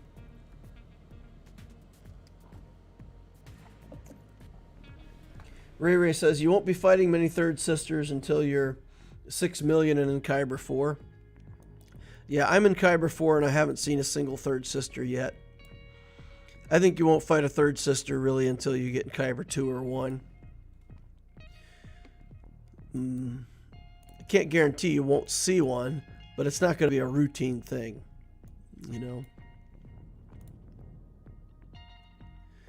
All right, moral of the story. Put a point on it. Whatever journey you're finishing up right now, if you're working on something actively, finish it up.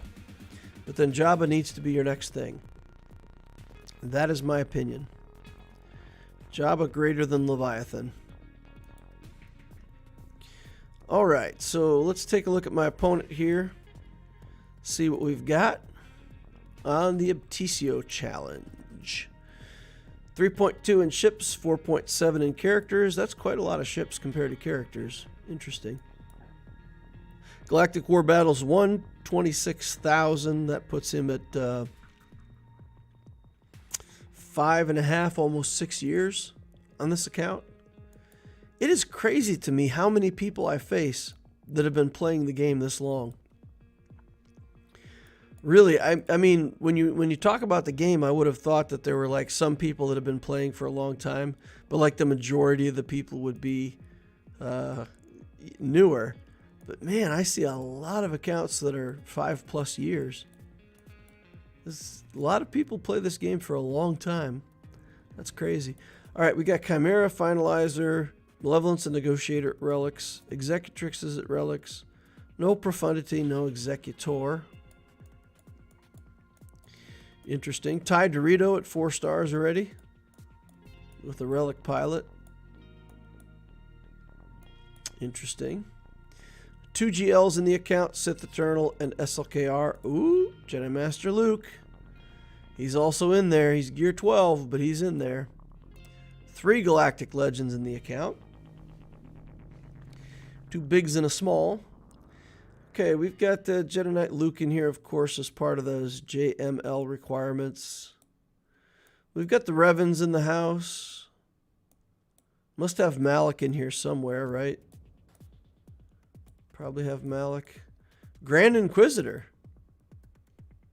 He's got the Grand Inquisitor going. Wow, he has a choice whether he relics the Grand Inquisitor or Jedi Master Luke. Here we've got a bunch of gear locked down on all kinds of different characters. Beskar armor has 4 pieces locked down. Oof. Oof. Oh my god, this feels so wasteful to me, guys. He could have like 6 more relics in this account if he just focused. But okay, can't be too judgmental. People gonna do what people gonna do. I never did see that Malik. Did I just miss him or what? Okay, he's Gear 11.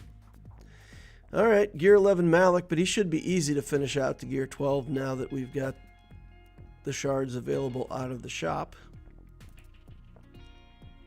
for raid loot. Let's take a look at mods. I think I know what I'm going to find here. Feels like this guy's a collector.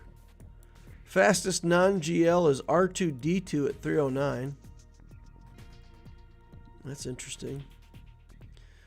Princess Leia, 3rd fastest non-GL at 287. So we've got a pretty huge mod advantage on this person. Fleet advantage, mod advantage, but then he's got the characters for days. All right, let's see what he left for us in the Grand Arena. All right, we do have the SLKR team. It does have a Hux. It does have a crew. The only chance I have of beating this is basically to come in with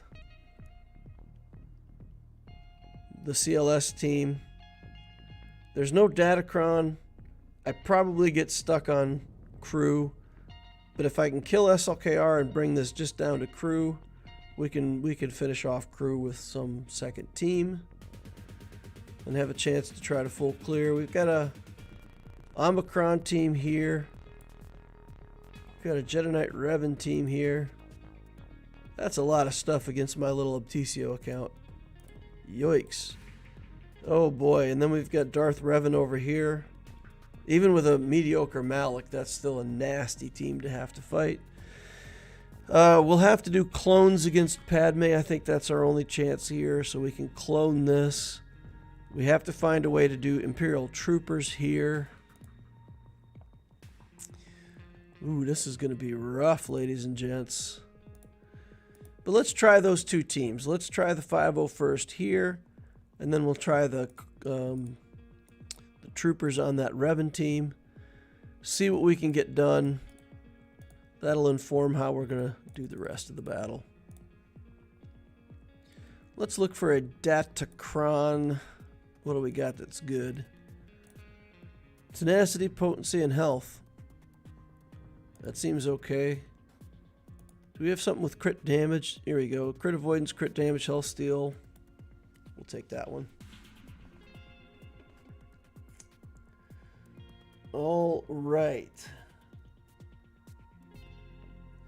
Double Wallace says Cat if you have her, so he's recommending Cat as the 5th in a Padme team.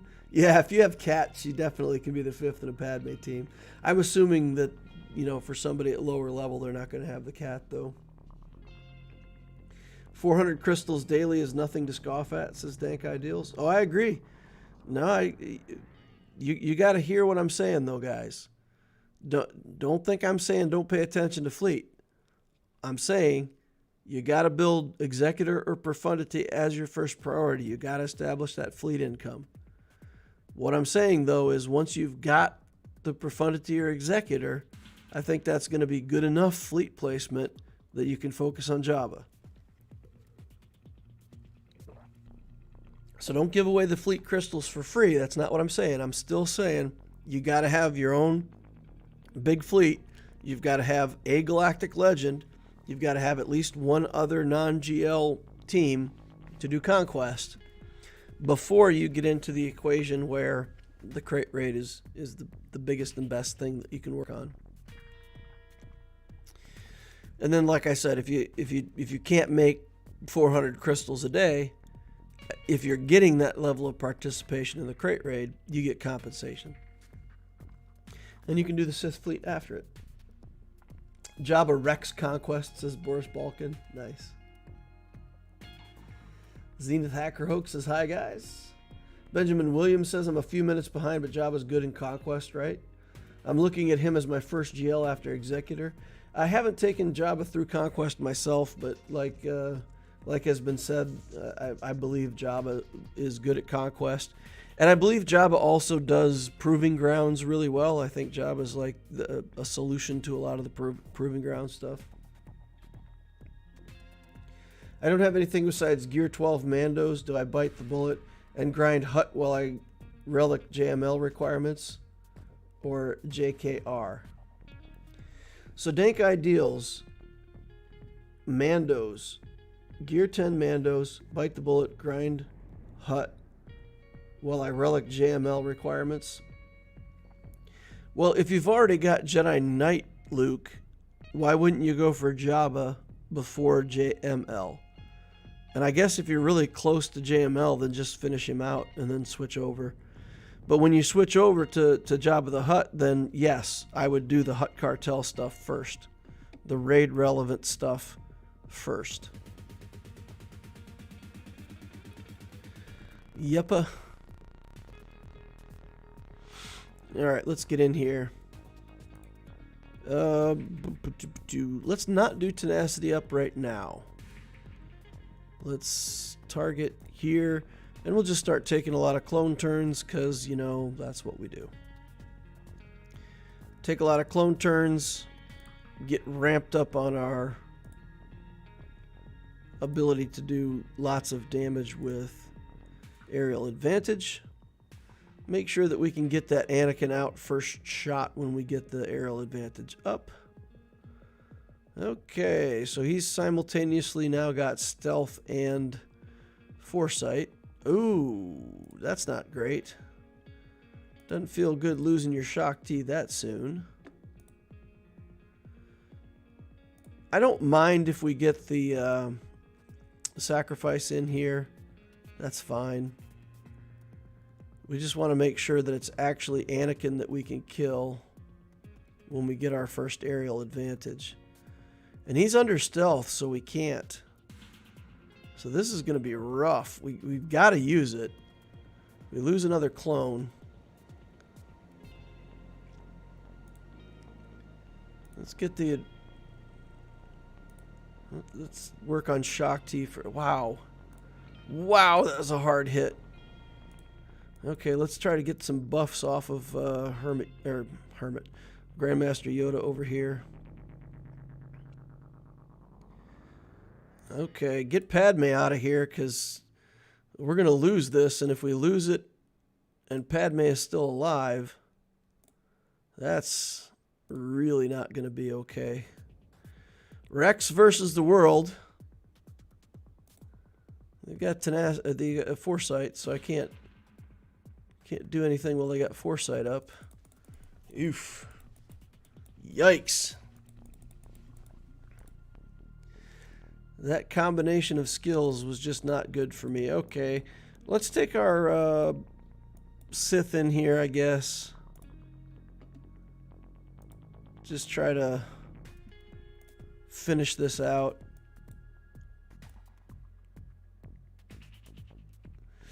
We're going to have to trust that Savage can soak all the hits. He's going to have to soak everything while the rest of the team gets busy.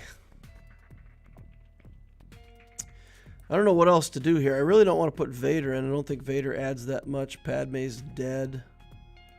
All right, let's get in here and try it.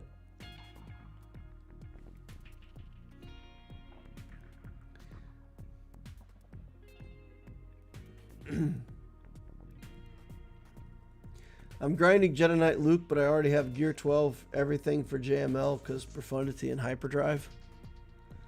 Don't let that distract you from Jabba, though.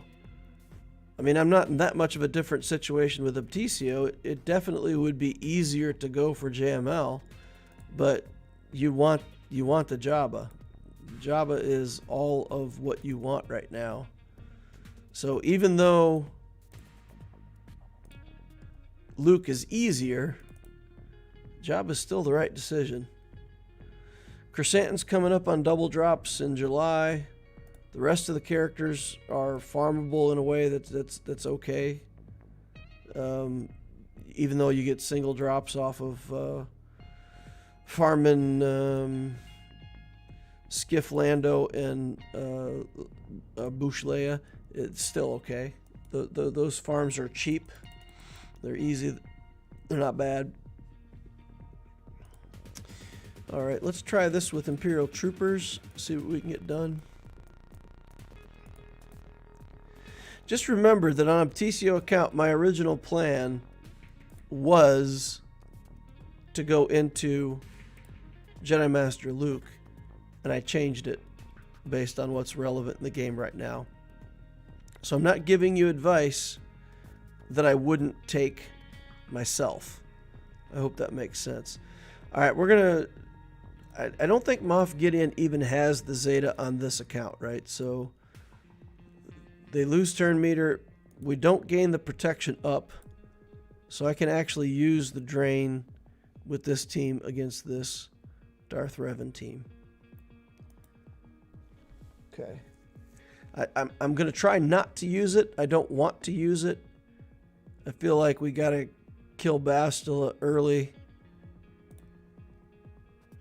without using that ability. So that's going to be the plan. All right, we're going to link our Dark Trooper up. Smash Bastila. That's good. Let's take the Foresight off of Revan now while it doesn't matter. Let's put an Armor Shred on the Sith Marauder. This should kill HK with an assist. Then we're going to punch Malik. We're not worried. We can't crit. Okay, and then we can assist on Sith Marauder, so we're going to take that sequence of hits.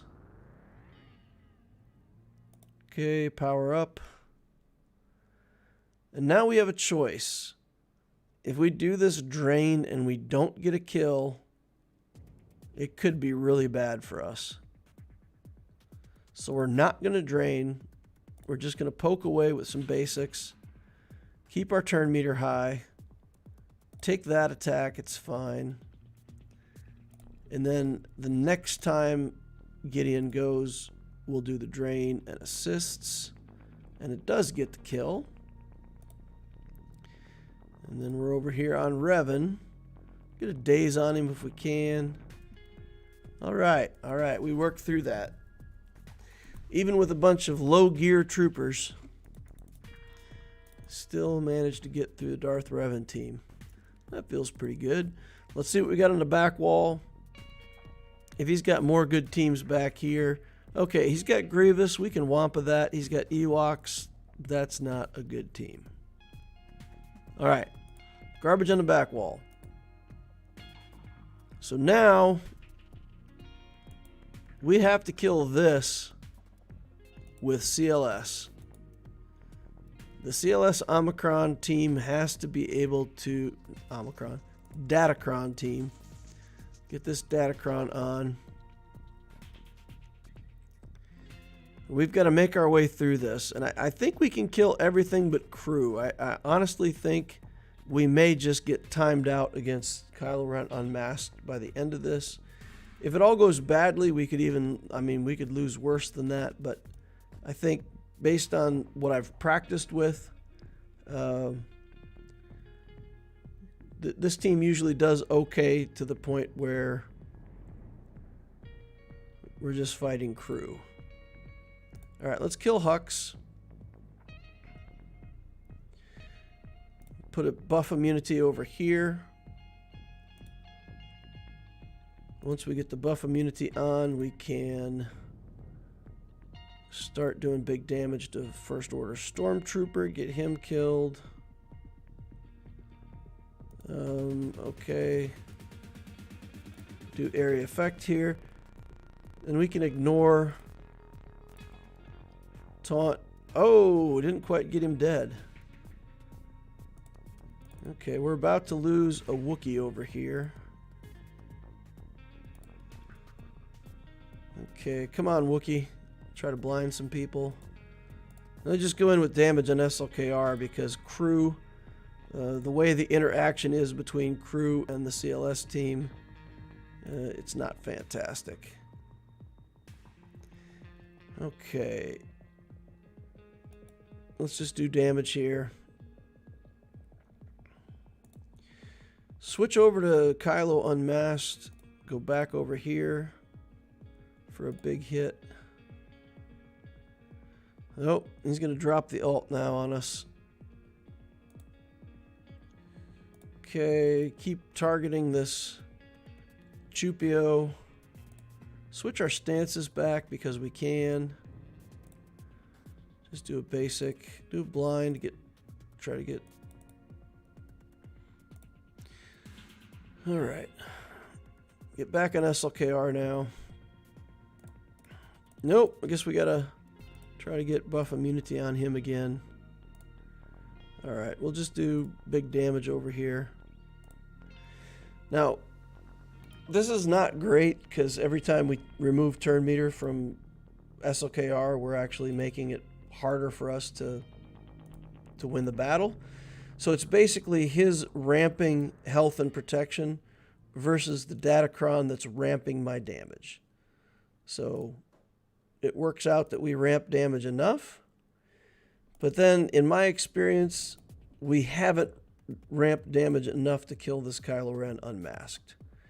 He just has too many recovery tricks for this team to overcome.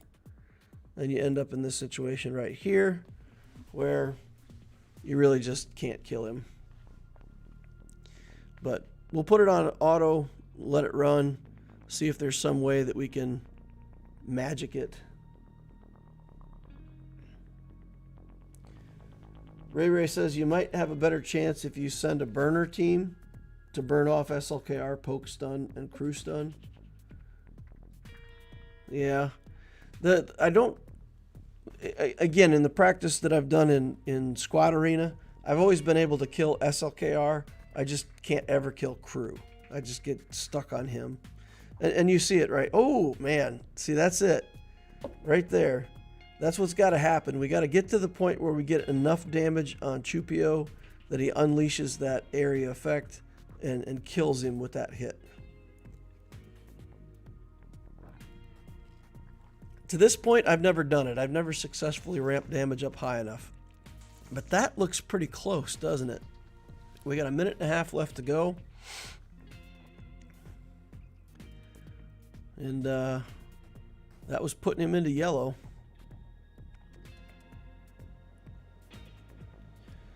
All right, guys, come on. Here we go. Oh! Got it! We got it. Oh, Datacron ramping FTW.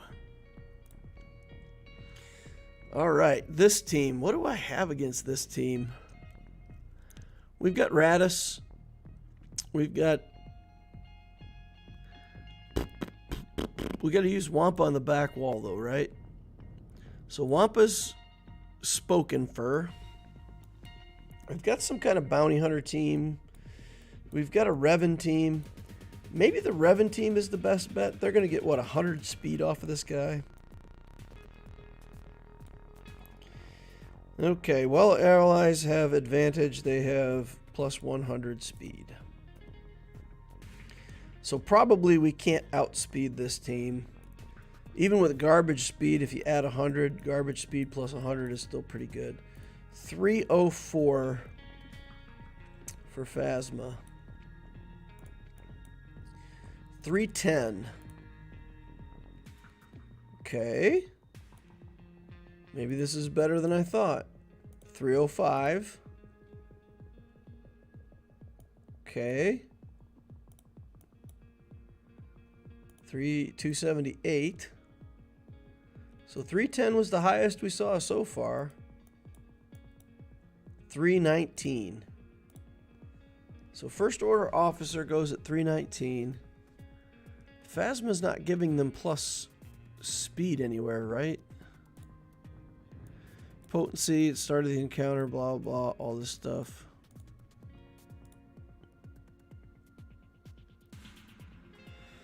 So if I use the Jedi Knight Luke team here, yeah, I don't know about Jedi Knight Luke. How fast is our Hermit Yoda? If our Hermit Yoda is faster than 319, then I think maybe it's a go. 327 over here on this account. Let's try it. Let's see if we can get the Jedi in here, and we'll go all in on this guy and try to get the Datacron, the Omicron, get the Omicron out of there. So we'll do Jedi Knight Luke lead. And we'll just do we'll do Bindo in here. So basically Hermit Yoda goes first. We all target the Omicron guy, try to burn that down. Jedi Knight Luke gets a turn. We set these guys all to super putt speed and then kill them. That's the plan.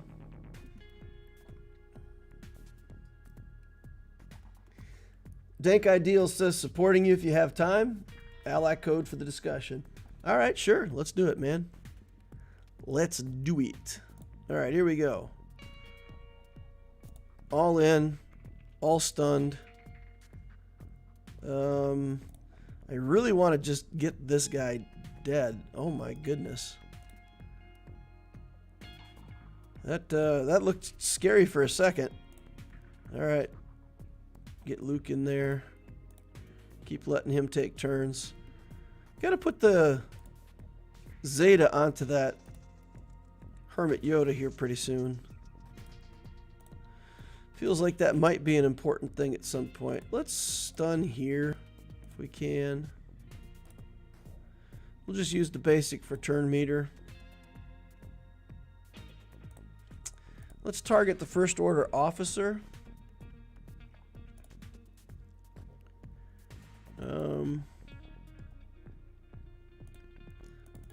Okay, fine. Let's get him out of here. Daged. Send Luke in here. I think every time Luke goes, though, we need to be over here on Kylo. So let's kill Kylo. Let's target Bastila. See if we can get an ability block on him. Stun again. Go back over here. Stay over there. And then Jedi Knight Luke will finish off here. And then we can go back here. Did they get a turn? I know they got a couple turns while they were stunned, right? So a couple people came out of the stun. But I think that was it. I don't think they ever took an animation other than to become unstunned. That feels pretty good. We've got an Old Republic team here with Canderous in a Jedi team. This feels kind of weird to me. Radis should be able to beat this. Let's take in the Radish team. Put an Omicron on him because we can. Hellsteel, Crit Avoid, Accuracy, Protection, Tenacity, Potency, Health. We'll do this one. Alright, let's go. Zenith Hacker Hook says, Dank, gonna add you in game. Nice. You're in Nooch's guild, huh? Panda got dodged twice. Yeah, we avoided the nasty panda. Oh, you're right. Okay, so they did get animations. They got animations. Panda did take animations, but we dodged them. That's fair. That's fair. All right, we're just going to take a basic here. I don't feel like we need to do the area effect. We'll pop the exposes. Get rid of Canderous. Zalbar, Relic 2. Oh, you marked Jin Urso, which is good for us. We don't care. Smack Jin around all you want. She's indestructible. As long as she's got a cause she believes in, can't take her down. Let's get over here on Yoli Bindo. Alright, we'll just do the alt as soon as we get it. Stuck behind Zalbar now. That's not ideal. Alright, try to get Bindo killed. We miss. That was not enough damage to unbindo the Bindo. Alright. Jin will take it down for 64 banners. Alright, so we're beating our way through a pretty good defense, right? They had a Galactic Legend. We got the back wall. We got shippies to do yet. But we're going to bail on that. And we're going to go over here. And we're going to look at Dank. The Dank man. The Dank master. I feel like I've looked at your account already before, Dank. Is that correct? I hope I don't give inconsistent advice. I would hate to give you advice one time and then give you different advice the next time. So he says he's just doing this to help out the channel. Dankerton. 1.3 on ships. 2.1 on characters. Galactic War Battles 141. So you're coming up on a year. Have a year, what, at the end of the month. Nice. Danky McDankerton. 1 year in. He's got these Inquisitors all tuned up and ready to go. Look at that. 5 red faces. Alright, we got the Radish. I think that means we're going to find Profundity. 5-star Profundity. Man, that's pretty good for a year, having Profundity done already and also the Inquisitors. Nice. Uh-oh.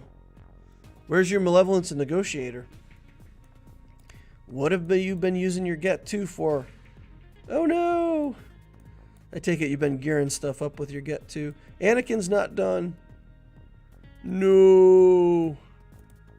This character is so good. Oh no. Disrespect. Anakin, Jedi Knight Anakin disrespected. Dissed. Backhanded. Sent to the curb. Not even worth 7 stars, says Dank Ideals. Alright. I love Anakin and I love his ship. I would finish Anakin. I would finish his ship. That's background projects. It's not priority stuff that you have to do, but certainly Certainly would pay attention to that. A lot of opportunity for stuff in fleet. But honestly, I mean, you can't do everything, right? Where would you put it? All right, so we've got Radis, we've got that Profundity, we've got Starkiller in the house, and Inquisitors. Interesting. All right, so Radis, Starkiller, Inquisitors, and that pretty much sums up the relics. Now we're doing CLS, the full relics. You want that, of course. Got to get that up and running for your Profundity fleet. Han Solo Relic 5. Take him all the way to Relic 8. You need him Relic 8 someday. You want him that way for the ship. It helps the Millennium Falcon. Think about taking Han up. The CLS. Chewbacca's in the house, getting relicked at the same time as CLS. Interesting. Oh man, you got a lot of stuff locked down. Focus your relics. Work on them one at a time. That's my advice. How we doing on the Bosk? Bosk. Crit chance, protection, health. Yep. 4-dot mod. Oh no! I've made that mistake myself too. Working on 4-dot mods. You get a couple good speed rolls, you're not paying attention, and you're like, oh man, that's not bad. It's a 4-dot mod. All right. So I would say overall, it's interesting. It's definitely a build that will get you into a good guild. You've got a big fleet. You've got the Inquisitors done. You got the Grand Inquisitor coming soon to an account near you. Starkiller's good. I would say the next thing that you want to do on this account is push for your 4 million. You know, get that CLS team built. Focus on that. And build the 4 million. Make sure you can get into hard conquest and get those proving grounds unlocked. That's the next big step for you, man. Hit 4 million, get proving grounds unlocked. You're going to want that CLS team up and running for conquest, as well as for proving grounds. So not a whole lot that I feel like needs to be fixed. I would unlock at least 5-star unlock on the Negotiator and Malevolence. Do finish Anakin's ship. It's so good, even as a reinforcement. I mean, you could take this as a reinforcement in your Profundity fleet and you'd be amazed at how powerful it is. Jedi Knight Anakin, worth it. And you can just put an Omicron onto a Qui-Gon Jinn and relic your Anakin and it's already a team. It doesn't even matter what the other 3 things are. It'll mess with people in Grand Arena if you want that kind of thing. So yeah, and then after you get that CLS team and get to 4 million, I would say build your first GL. You've got enough other stuff in your account, you could probably just go straight for Jabba. That's my thoughts.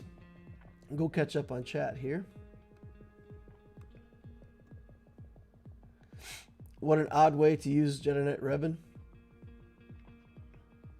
Dank Ideal said, just finished. Other priorities. Double Wallace says, this is outrageous. It's unfair. Hyperdrive bundle. Yeah, looks hyperdrive. Dank Ideal says, it's just never went Qui-Gon. 40 shards from Han's ship. Xena says, I got my Qui-Gon Gear 11 and Anakin Gear 11. Slapped on that Omicron and they do some hard hitting. Yeah, exactly. I mean, you don't have to have like a high relic Jedi Knight Anakin. Just, but having him like Gear 11, Gear 12 is I think needed. Get that account running. Dank Ideal says mod check. All right, let's take a look at mods then. X Crack Z says, I have SLKR and Executor currently going for Jabba. Was wondering if the Hyperdrive bundle would be any good for a 3.1 million roster. The Hyperdrive bundle is so good that the amount of gear that you get in that bundle is ridiculous. So even if you've already started the game, you're at 3.1 million, just think of it as a gear bundle. The crystals that you get, the energy, I think you get some Zetas, you get tons and tons of gear. The gear that you don't use can be scavenged. So for $50, there's nothing in the game that you can buy for $50 that even comes close. So just for the gear alone, it's worth it. The only reason you don't buy the Hyperdrive bundle is if A, you really can't afford it, or your parents won't let you buy it, or whatever, like legitimately can't spend the money, or if for some reason you're completely free to play and you want to keep the free to play tag, and that's a point of pride. But for everybody else, the Hyperdrive bundle should be bought anytime. You know, I haven't bought it on the Loquitur account, but I mean, there's no reason for it other than I've said that it's not a Hyperdrive account, and I'm kind of, again, I kind of don't want that tag. So, but yeah, if I was going to spend $50 on the game, for sure the Hyperdrive bundle is the first way I'd spend it. Malcolip says, hey, love your streams, especially the account building analysis. Thanks, man. Do you have a ballpark estimate how long it takes to farm a character from Gear 12 to Relic 5 for people in the mid-game approaching end game? So for me, it's all about the Relic cycle, and I believe right now that I can effectively get the Relic cycle below 6 days. I don't know yet if I can do that sustainably.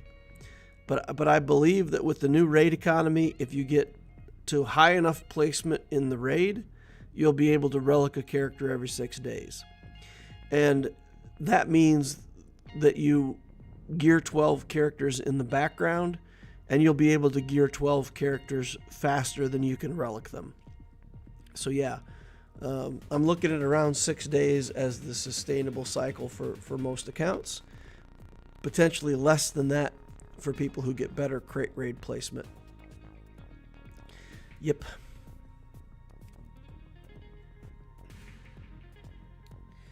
Zenith says, should you hoard crystals for proving grounds and try to get something like Cat? For anybody who's been playing less than like 2 years, I don't know why you would ever hoard crystals. I feel like you spend crystals on the refreshes.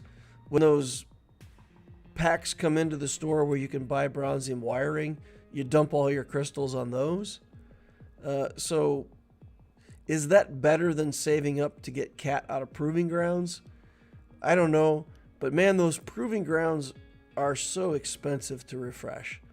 So unless Cat is exactly the thing that you want, and you're going for Jedi Master Kenobi and you really want the Cat, if it's not exactly what you want, I don't know why you would ever hoard up for proving ground stuff.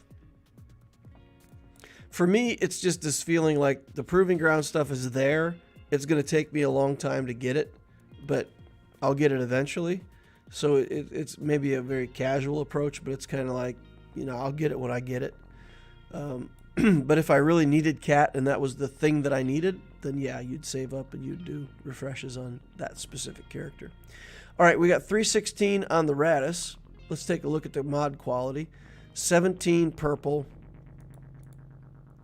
19 speed blue mod. That's worth a couple more hits.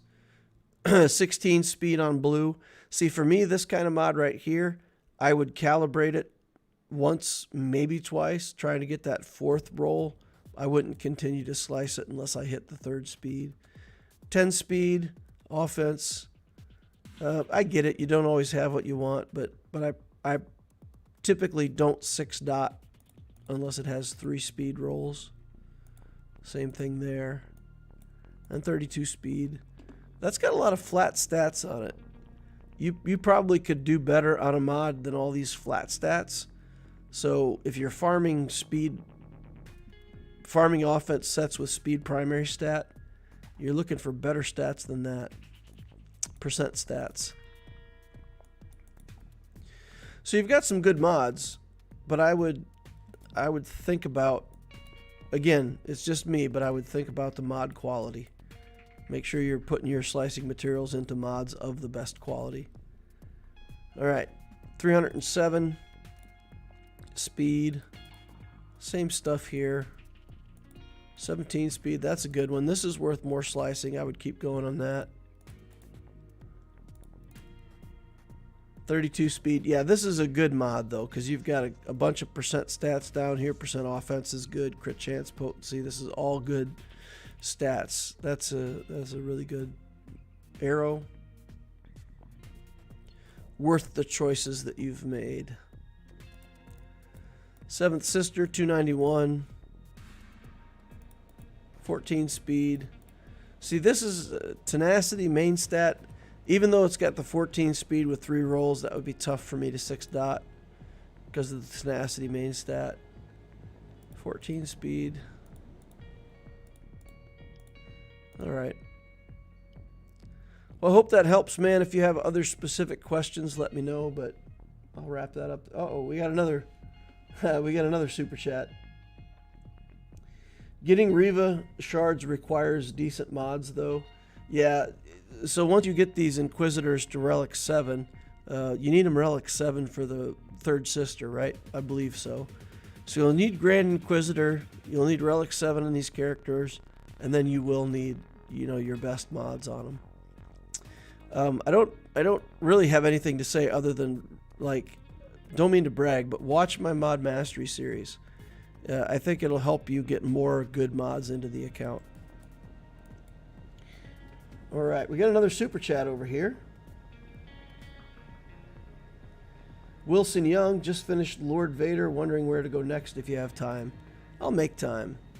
Yeah, sure, let's go take a look. I don't think anybody's hanging out here like, oh my God, finish the Obtisio GAC.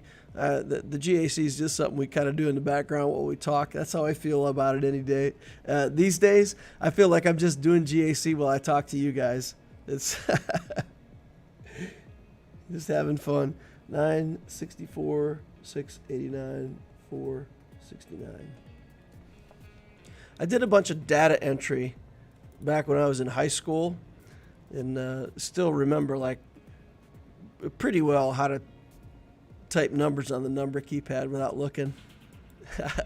It's funny once you develop that muscle memory. All right, 5.7. Wilson Young 66 in the WAAC.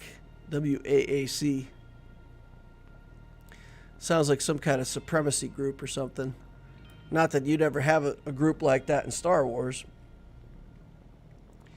2.3 in characters, 3.3 in ships. That's quite a... Or I'd get that backwards. 2.3 in ships, 3.3 in characters. That's good. Lots of ships. Galactic War Battles 1, 8,400. Not even 2 years old on this account. All right. Staring at an Executor and a Lord Vader. Nice. Executor, 7 stars. Negotiator, Malevolence, good, good. Executrix, Endurance, Chimera. All good stuff. Let's look at your pilotless ships as we go by. Geos are weak. Man. Come on. Get your Geos to 16.5. I know probably nobody does Wat Tambor anymore, but these Geo ships, you've got the Malevolence, right? You need those Geo ships. Sunfac's got to be good for that fleet. Geo Spy, making him better makes the fleet better. These characters are easy gear. Nothing that you put on these characters is going to be distracting you from whatever you're working on as your main journey. My vote is still to get Geos to gear 12. Put the Omicron on Poggle. Do your guild a favor. They'll love you for it. All right, character-wise, we got Kenobi, Lord Vader, General Skywalker, Malgus, Revens, Malak, Starkiller. And that looks like pretty much the relic stuff. I don't see a lot of things in here. Tusken, oh, he's for Lord Vader. Savage is in here. Relic 1 Omicron. Wampa's got an Ami at gear 12. All right. Cool. Gives me a little bit of an overview. Wondering where to go next. Based on the discussion that we've had already today, I think you know the answer to that, right? The answer to that's got to be Jabba. Your account's good. You're stabilized. You've got a lot of good stuff. You've got relevant characters that are relicked. So go for crate participation. Jabba the Hutt. Mando team if you want it. The Playbook just put out a video that I think is like, man, I have so much respect for that guy, right? Because he puts out videos that are pretty much exactly what you want. And he basically shows how with the Jabba team and an off team using the Hutt Cartel, you can get 2.7 contribution with each. So if you do the Jabba journey and you build a couple other characters, you can get a total of 5.4 million participation in the crate raid. And that is massive, right? Being able to do, you know, you'll get an off team with Revan too. So being able, what is the max contribution that you're allowed? Is there like, is it that you can only do like 10 million contribution in crate raid? I don't know. I don't know if it maxes out. When you get to the end of your personal rewards, are you done? Is it like, oh, it's 12 million. Okay, never mind. So if they've got rewards at 12 million, you have to be able to max out at 12 million. So just with the Jabba, you can get the 5 million. You could probably get up to 6 or 7 million contribution just by having a couple off teams. So I would definitely say that that's the next place for you to go. Now, along the way, I would build this Royal Guard. Now, I did this on my main account, and I'm going to give you this advice. Build this guy all the way to Relic 9. If you take this character to Relic 9 in your Lord Vader team, he is such a menace to kill. If the opposing team doesn't have ridiculous damage or something that's a direct execute like Cat, that character becomes impossible to kill. It's just ridiculous how durable he is. With the Zeta, with Relic 9, I prefer defense mods. Everybody argues with me that health is better for that particular character because of the way the mechanics stack. But, you know, health or defense mods. Put good mods on him. Take him all the way to Relic 9. I know you don't want to. I know you don't want to waste those materials on him. But I'm telling you, that team, if you put two Relic, like a Relic 9 tank and then another high Relic 7 tank with Lord Vader, that team is just so much more powerful and so much harder to deal with in Territory Wars, Grand Arena, everything. I believe it's worth the investment in the extra relics. Malgus, same thing. The difference between Relic 7 or putting him at Relic 8 or 9 is huge. So the way I see it, work on Jabba, but also in your spare time in the background, think about really putting some high relic stuff on your Lord Vader team. Makes a huge difference. Okay, let's catch up on chat over here. Up to now, I'm free to play, says Lecrack, but I'm playing for a little over a year and thought about buying the hyperdrive, mainly for GP I can gain. Hyperdrive is a good deal. I mean, if you don't have hyperdrive and you haven't clicked the button yet, if you can afford the $50, just spend it right now. I'm not advertising for CG. I'm not advocating that people spend money, but it's really a good gear pack. Just for the gear alone, It's fantastic. There's no reason not to get it. Okay. I'm refreshing Proving Grounds on Cat right now because I'm pushing for JMK. And I can sustain my 3 regular refreshes.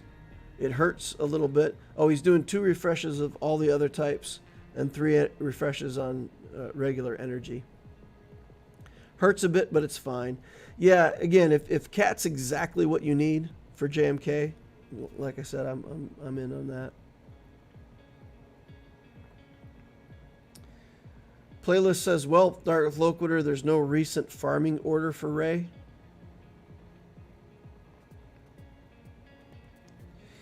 So, playlist, I did a segment in one of my GACs. Look back a couple weeks in the history on my Darth Loquitur channel on the live streams, and you're going to see a live stream with the title, How to Ray and Why. And look at the discussion in there, and I talk through the Ray teams that you want to build, the order that you want to relic them in if you can. So there's a whole discussion on Ray in that live stream. You know, take a look at that if you want some guidance. Ray agrees. Got to be Jabba and Crate next, in my opinion. Zenith says, oh my God, finish the GAC. Yeah. Wilson Young says, I was thinking Jabba, but I definitely want to build the new Leviathan fleet. Yeah, I still, like I said earlier in the stream, I still think the Jabba, the Crate Raid participation, trumps Leviathan for most mid-game players. Again, if it's my account, I'm definitely doing Jabba before I do Leviathan. But, you know, you can make that decision for yourself if you think the Leviathan is more important. You've got the Malgus. You know, you're in better shape for it than I am. But, yeah, it is a choice. But I would go for Jabba. The Crate Raid participation, the guaranteed extra value that you could get out of that, it's pretty important. Ray says, Playbook does have fantastic mods, though. It's not just the speed requirement and turn order that matter. If you don't have the offense to unburrow the dragon, you won't be able to replicate. But, yeah, it's true, but let's say you couldn't quite get to 2.7. Maybe your second team only gets to 1.9 million or whatever. But still, one journey for 4 million participation between Jabba team and an off team is fantastic, right? I still think you get 2 fully competent teams out of the Jabba journey. However you slice it or dice it, you'll be able to have 2 teams that give you high contribution. I think that's true even if you can't max out at the 5.4. It'll still be really good. You need health primaries on him. Unique supply before leadership, so health is better than protection. I agree that health is better than protection, but I still think defense mod sets are better than health mod sets. That's what I'm saying. I can agree that health is better than protection, but I still think health mod sets or defense mod sets are better. All right. Are you still recommending another GL as first GL before Jabba? Yes, Veggie Burrito. I'm still I'm recommending that the beginning path that people take should stay the same. It should still be a first big capital ship, one full relic team that's good at conquest, and a first GL, and a push to hard conquest. I still think that's the opening for the game. Then after that is established, you've got a GL, you've got your income teams established, you're good to go. Then Crate Raid is the thing. It's the thing to be doing.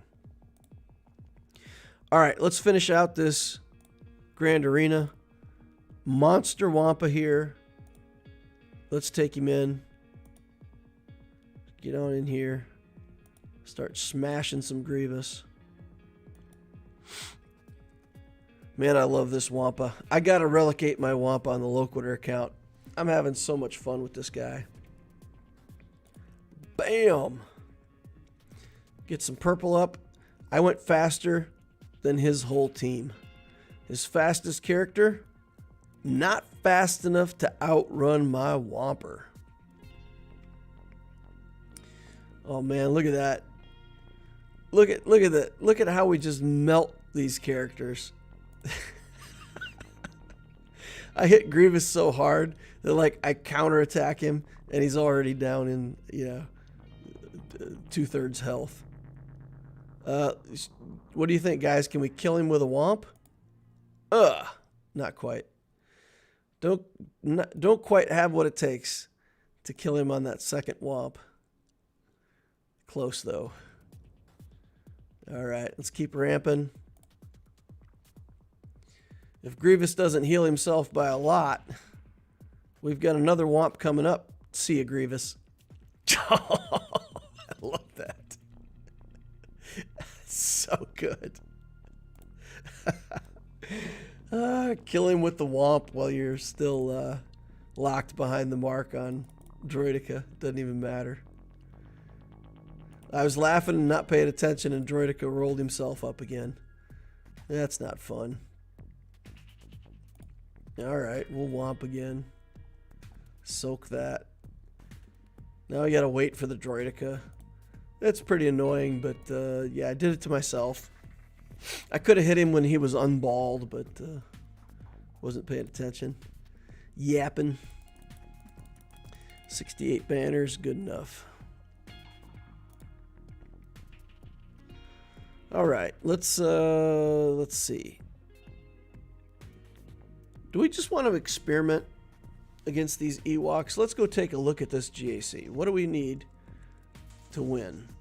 He's got hung up on fleets, right? So as long as I can clear his fleets, which I should be able to do. This is rough, though. Oh, this is not good.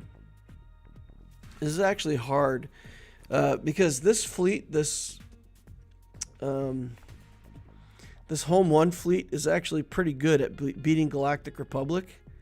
And because my Negotiator's only got a Gear 12 Kenobi, I'm actually going to have to take Malevolence in here. And we're going to have to do a Negotiator mirror match. So that's inconvenient. So basically we can't mess around against these Murderbars. We got to get in there and just womp them with something good. Dash Rendar, Vader. We didn't use Mara Jade yet, so we could do a team that's like too good. But basically, what I want to do is, in order to ensure high banners, we're going to come in here with this team just to guarantee high banners, right? So we're going to go first. We're going to beat up on Ewoks. If anybody's left over, we're going to control them with Thrawn and Mara Jade and just make sure that we get as high of banners as possible without dropping the battle. All right, do this. Oh, wow. That Elder got no debuffs on him. Man, these Ewoks are standing strong. Look at this. Alright, and then we'll pop the Force Crush, kill Chirpa. We're going to pass this to Mara Jade so that we can yeet their turn meter.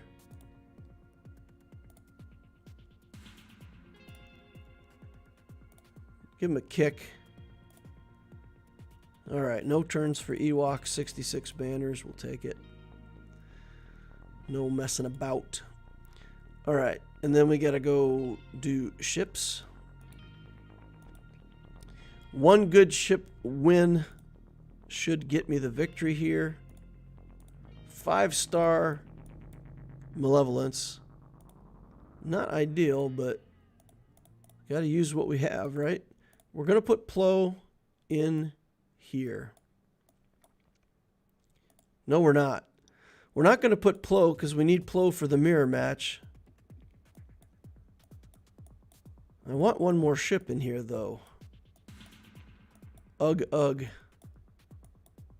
What ship could we bring in? Just in caseies. I don't have anything that's good enough. Alright, we'll bring in this TIE silencer. There's not somewhere else that we're going to use it. It'll give us another ship. If we get to the end and we're like low on our own ships, because there is a scenario where this Home 1 can get away from us and they can kill our tank too quickly. And if they kill our tank too quickly, we can't get a second round of buzz droids. This battle can take a while. Alright, so let's stun over here. Let's put the buzz droids over here. Okay. Let's do the middle skill here. Let's stay on target, but try to get buzz droids on the Falcon especially. Okay, the U-Wing cleared its own buzz droids. That's inconvenient. Buzz droids on the Millennium Falcon are sticking though, for now. He'll get a spin move off, not this next turn, but the turn after. Okay, let's do the mass assist here on Biggs. Get him out. He's got a lot of recovery, so if we don't just get him out of here, it could be bad. Alright, we do have a taunt on this Millennium Falcon. Dang it. Never mind, we don't have a taunt on the Millennium Falcon anymore. They're not killing our tank. We're in good shape here. I don't feel like we're at any risk. I'm going to use the stun. Nope, not going to stun. But if I bring in another little vulture droid, that means that I can't reinforce. So now we'll reinforce. Get more real ships on the field. Okay. Here's our second round of those buzz droids, which does absolutely nothing. Oh my goodness. Alright, but we're on the Millennium Falcon. We should have no problem finishing this battle out. Get his tank in now. This is what I was talking about, guys. I told you that these Home 1 battles can go long. He's stretching it out. We're not in bad shape because we've got we've got plenty of ships left on the field. So 61 banners. Yeah, not as nearly as clean as you would hope. All right, we'll take in 3 reinforcements here. I don't feel like we need this one. We've still got some stuff we can bring in as a cleanup fleet if somehow we drop this battle. We're at a disadvantage with our capital ship is the thing, right? We're only gear 12 on this capital ship, so he's going to get to go first with his capital ship. We're going to have days on. We're probably not going to be able to use our the ability that we want to use.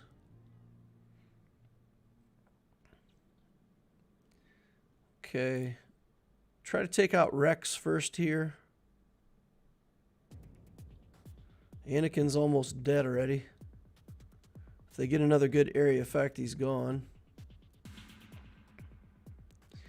And as predicted, we've got the dazes on. So we've got to do that. We'll do the big hit over here. Now I get Ahsoka in. That's a lot of damage. Okay, we got to try to get Anakin dead before he gets the buff on him again. Alright, we just got to do the alt, get rid of him, get days on the other guys. Then we got to bring Plo in as a reinforcement to try to recover banners. Okay, turn meter. We're out of sequence because we had to skip that reinforced turn and instead do the big hit to get Anakin dead. I don't think bringing Plo in would have killed Anakin, and I couldn't risk letting him get another turn. So we're kind of out of sequence here, but should be okay. Plo down. We'll do a basic here. Here's the ult from the opponent. All right. Here's Anakin gonna die from bombs. I think we'll bring in Ahsoka and try to get the kill. I think we're gonna lose Anakin if he takes a turn, so we got to try to clear it. Yeah, okay. 65 banners. Bit ugly, but we got a full clear. 1330 banners. Good to go. A victory on both accounts. A victory on Apticio for getting a full clear, and a victory on Loquitur for being more efficient on the banners. Good stuff. Feels pretty good, guys. All right, let's catch up on chat over here just to close out the stream.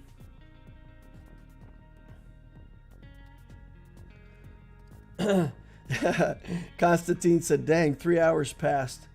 That's some change already. We're in a time warp. Nice. Wilson Young said, can I get a mod check? Did I check your mods? I think I did. Did I not? I'm an old man. I'm forgetful. Let me go in here and check your mods if I didn't already. 9, 6, 4, 6, 8, 9. 6, 9. All right. No, I don't think I did a mod check on you. All right, let's go. Echo, fastest non-GL at 370. Nice. 26 speed, 26, 24, 22, 25, and of course, the arrow.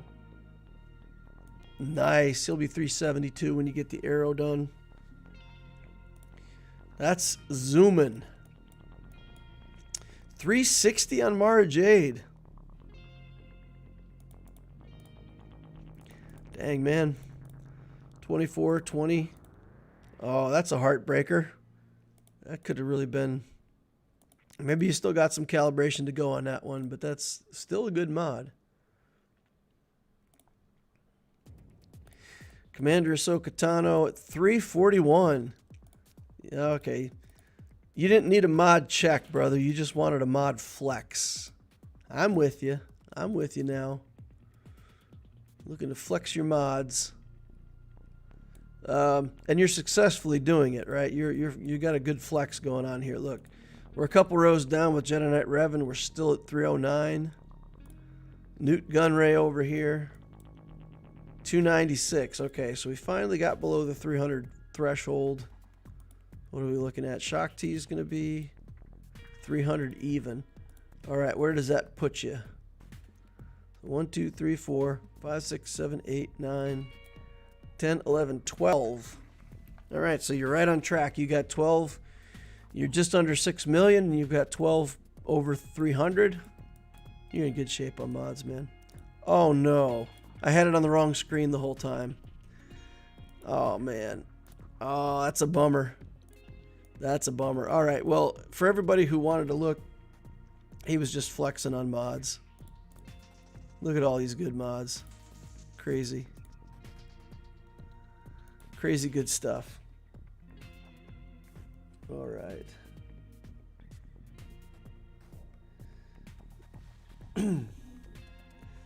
Let's see what else we got. I like how people are grinding for Leviathan when they wouldn't grind the requirements for profundity. I have a feeling those requirements are going to make your jaw drop.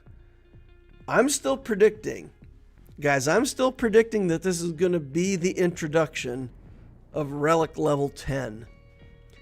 Honestly, I think the Leviathan fleet, you're going to have a Relic 10 Darth Revan. And I think Relic 10 materials are going to be gated behind something, and a bunch of people that are trying to get the Leviathan are going to be all mad because they can't get Relic 10.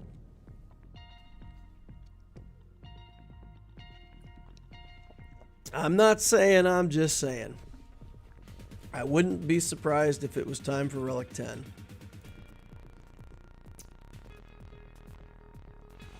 Dank Ideal says Blackbird's right. They'll make another fleet that'll beat Leviathan in a year, and I'll go for that one. Blackbird says everyone should have started working on Jabba months ago. Smuggler's Run 2 alone is enough to convince me. They also announced months ago that he'd be used for crate. I agree, Blackbird. That's why I'm working on Jabba on both accounts. It did totally make sense to me. But still, for people who were on... I mean, I was on the JML journey. On both of my accounts, my thought was JML. So I was already headed that direction, and then Jabba seemed better. If I had been in the middle of some other journey, I still would have probably been finishing out that journey. So I think for a lot of people who were finishing something, they might only be started on Jabba, or they might have started something else. And then, yeah, you want to drop Jabba for that. Are droid ships based on Grievous gear levels or based on the capital ship level? The Vulture droids are based on the Malevolence itself.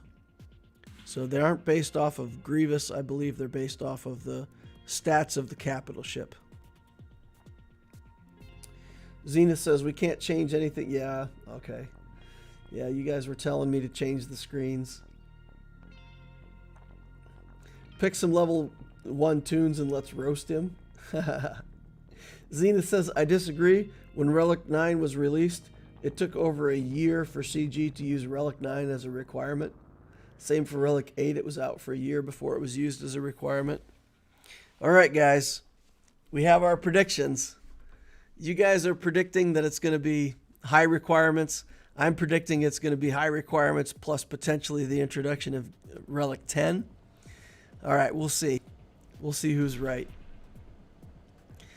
I also would have said, you know, it's ridiculous to put a conquest-based character as a requirement. I don't like it. I still don't like... I don't mind that they put lifters like Cat and Ben Solo and stuff like that as part of Conquest. I don't care that that's part of the team that you want because you can still get the Galactic Legend. But making a Conquest character, and in this case, a Conquest character and a ship as a requirement for the fleet, I still think is... I'm still salty about that. Still am. Their putting of Malak and Gas into the raid store almost makes me want to forgive them. Almost. You know, this, for me, this was a pretty big deal. Putting these guys into the raid store, that was unexpected, and I think probably more than they had to do for us. But I think this is a big deal. And it's also the reason why nobody can ever say now that they don't want to go for Jabba. Because it used to be if you didn't have some of this stuff, going for Jabba was hard. Now, you just buy it out of here and you go for Jabba. There's literally no excuse not to do it. Alrighty, guys, I'm going to pack it up there. Thank you all for watching. Appreciate everybody hanging out. Long stream today, but I had a lot of fun talking with you guys, getting your opinions, thinking about the game, talking about the future. 2 GAC wins. Doesn't get better than that. All right, please remember, hit that like saber on the way out. If you didn't hit it on the way in, I would certainly appreciate that. It helps me. It helps the channel. Help me out. Cut that thing. Get it out of here. Please remember to subscribe and hit the notification if you want to watch more like this in the future so you know when I'm online. And as always, join us over on the Discord. We've got a fantastic Discord community. A lot of experienced players willing to help new players. a lot of new players asking questions that people want to know. So even if you're not talkative, you can just hang out, learn a lot of stuff. Hope to see you over on the Discord. The link is always in the description of the Holocron down below. Just click that, join us on Discord. Thank you all for hanging out with me. Appreciate you all. Have a wonderful weekend, and I will see you in the next Holocron.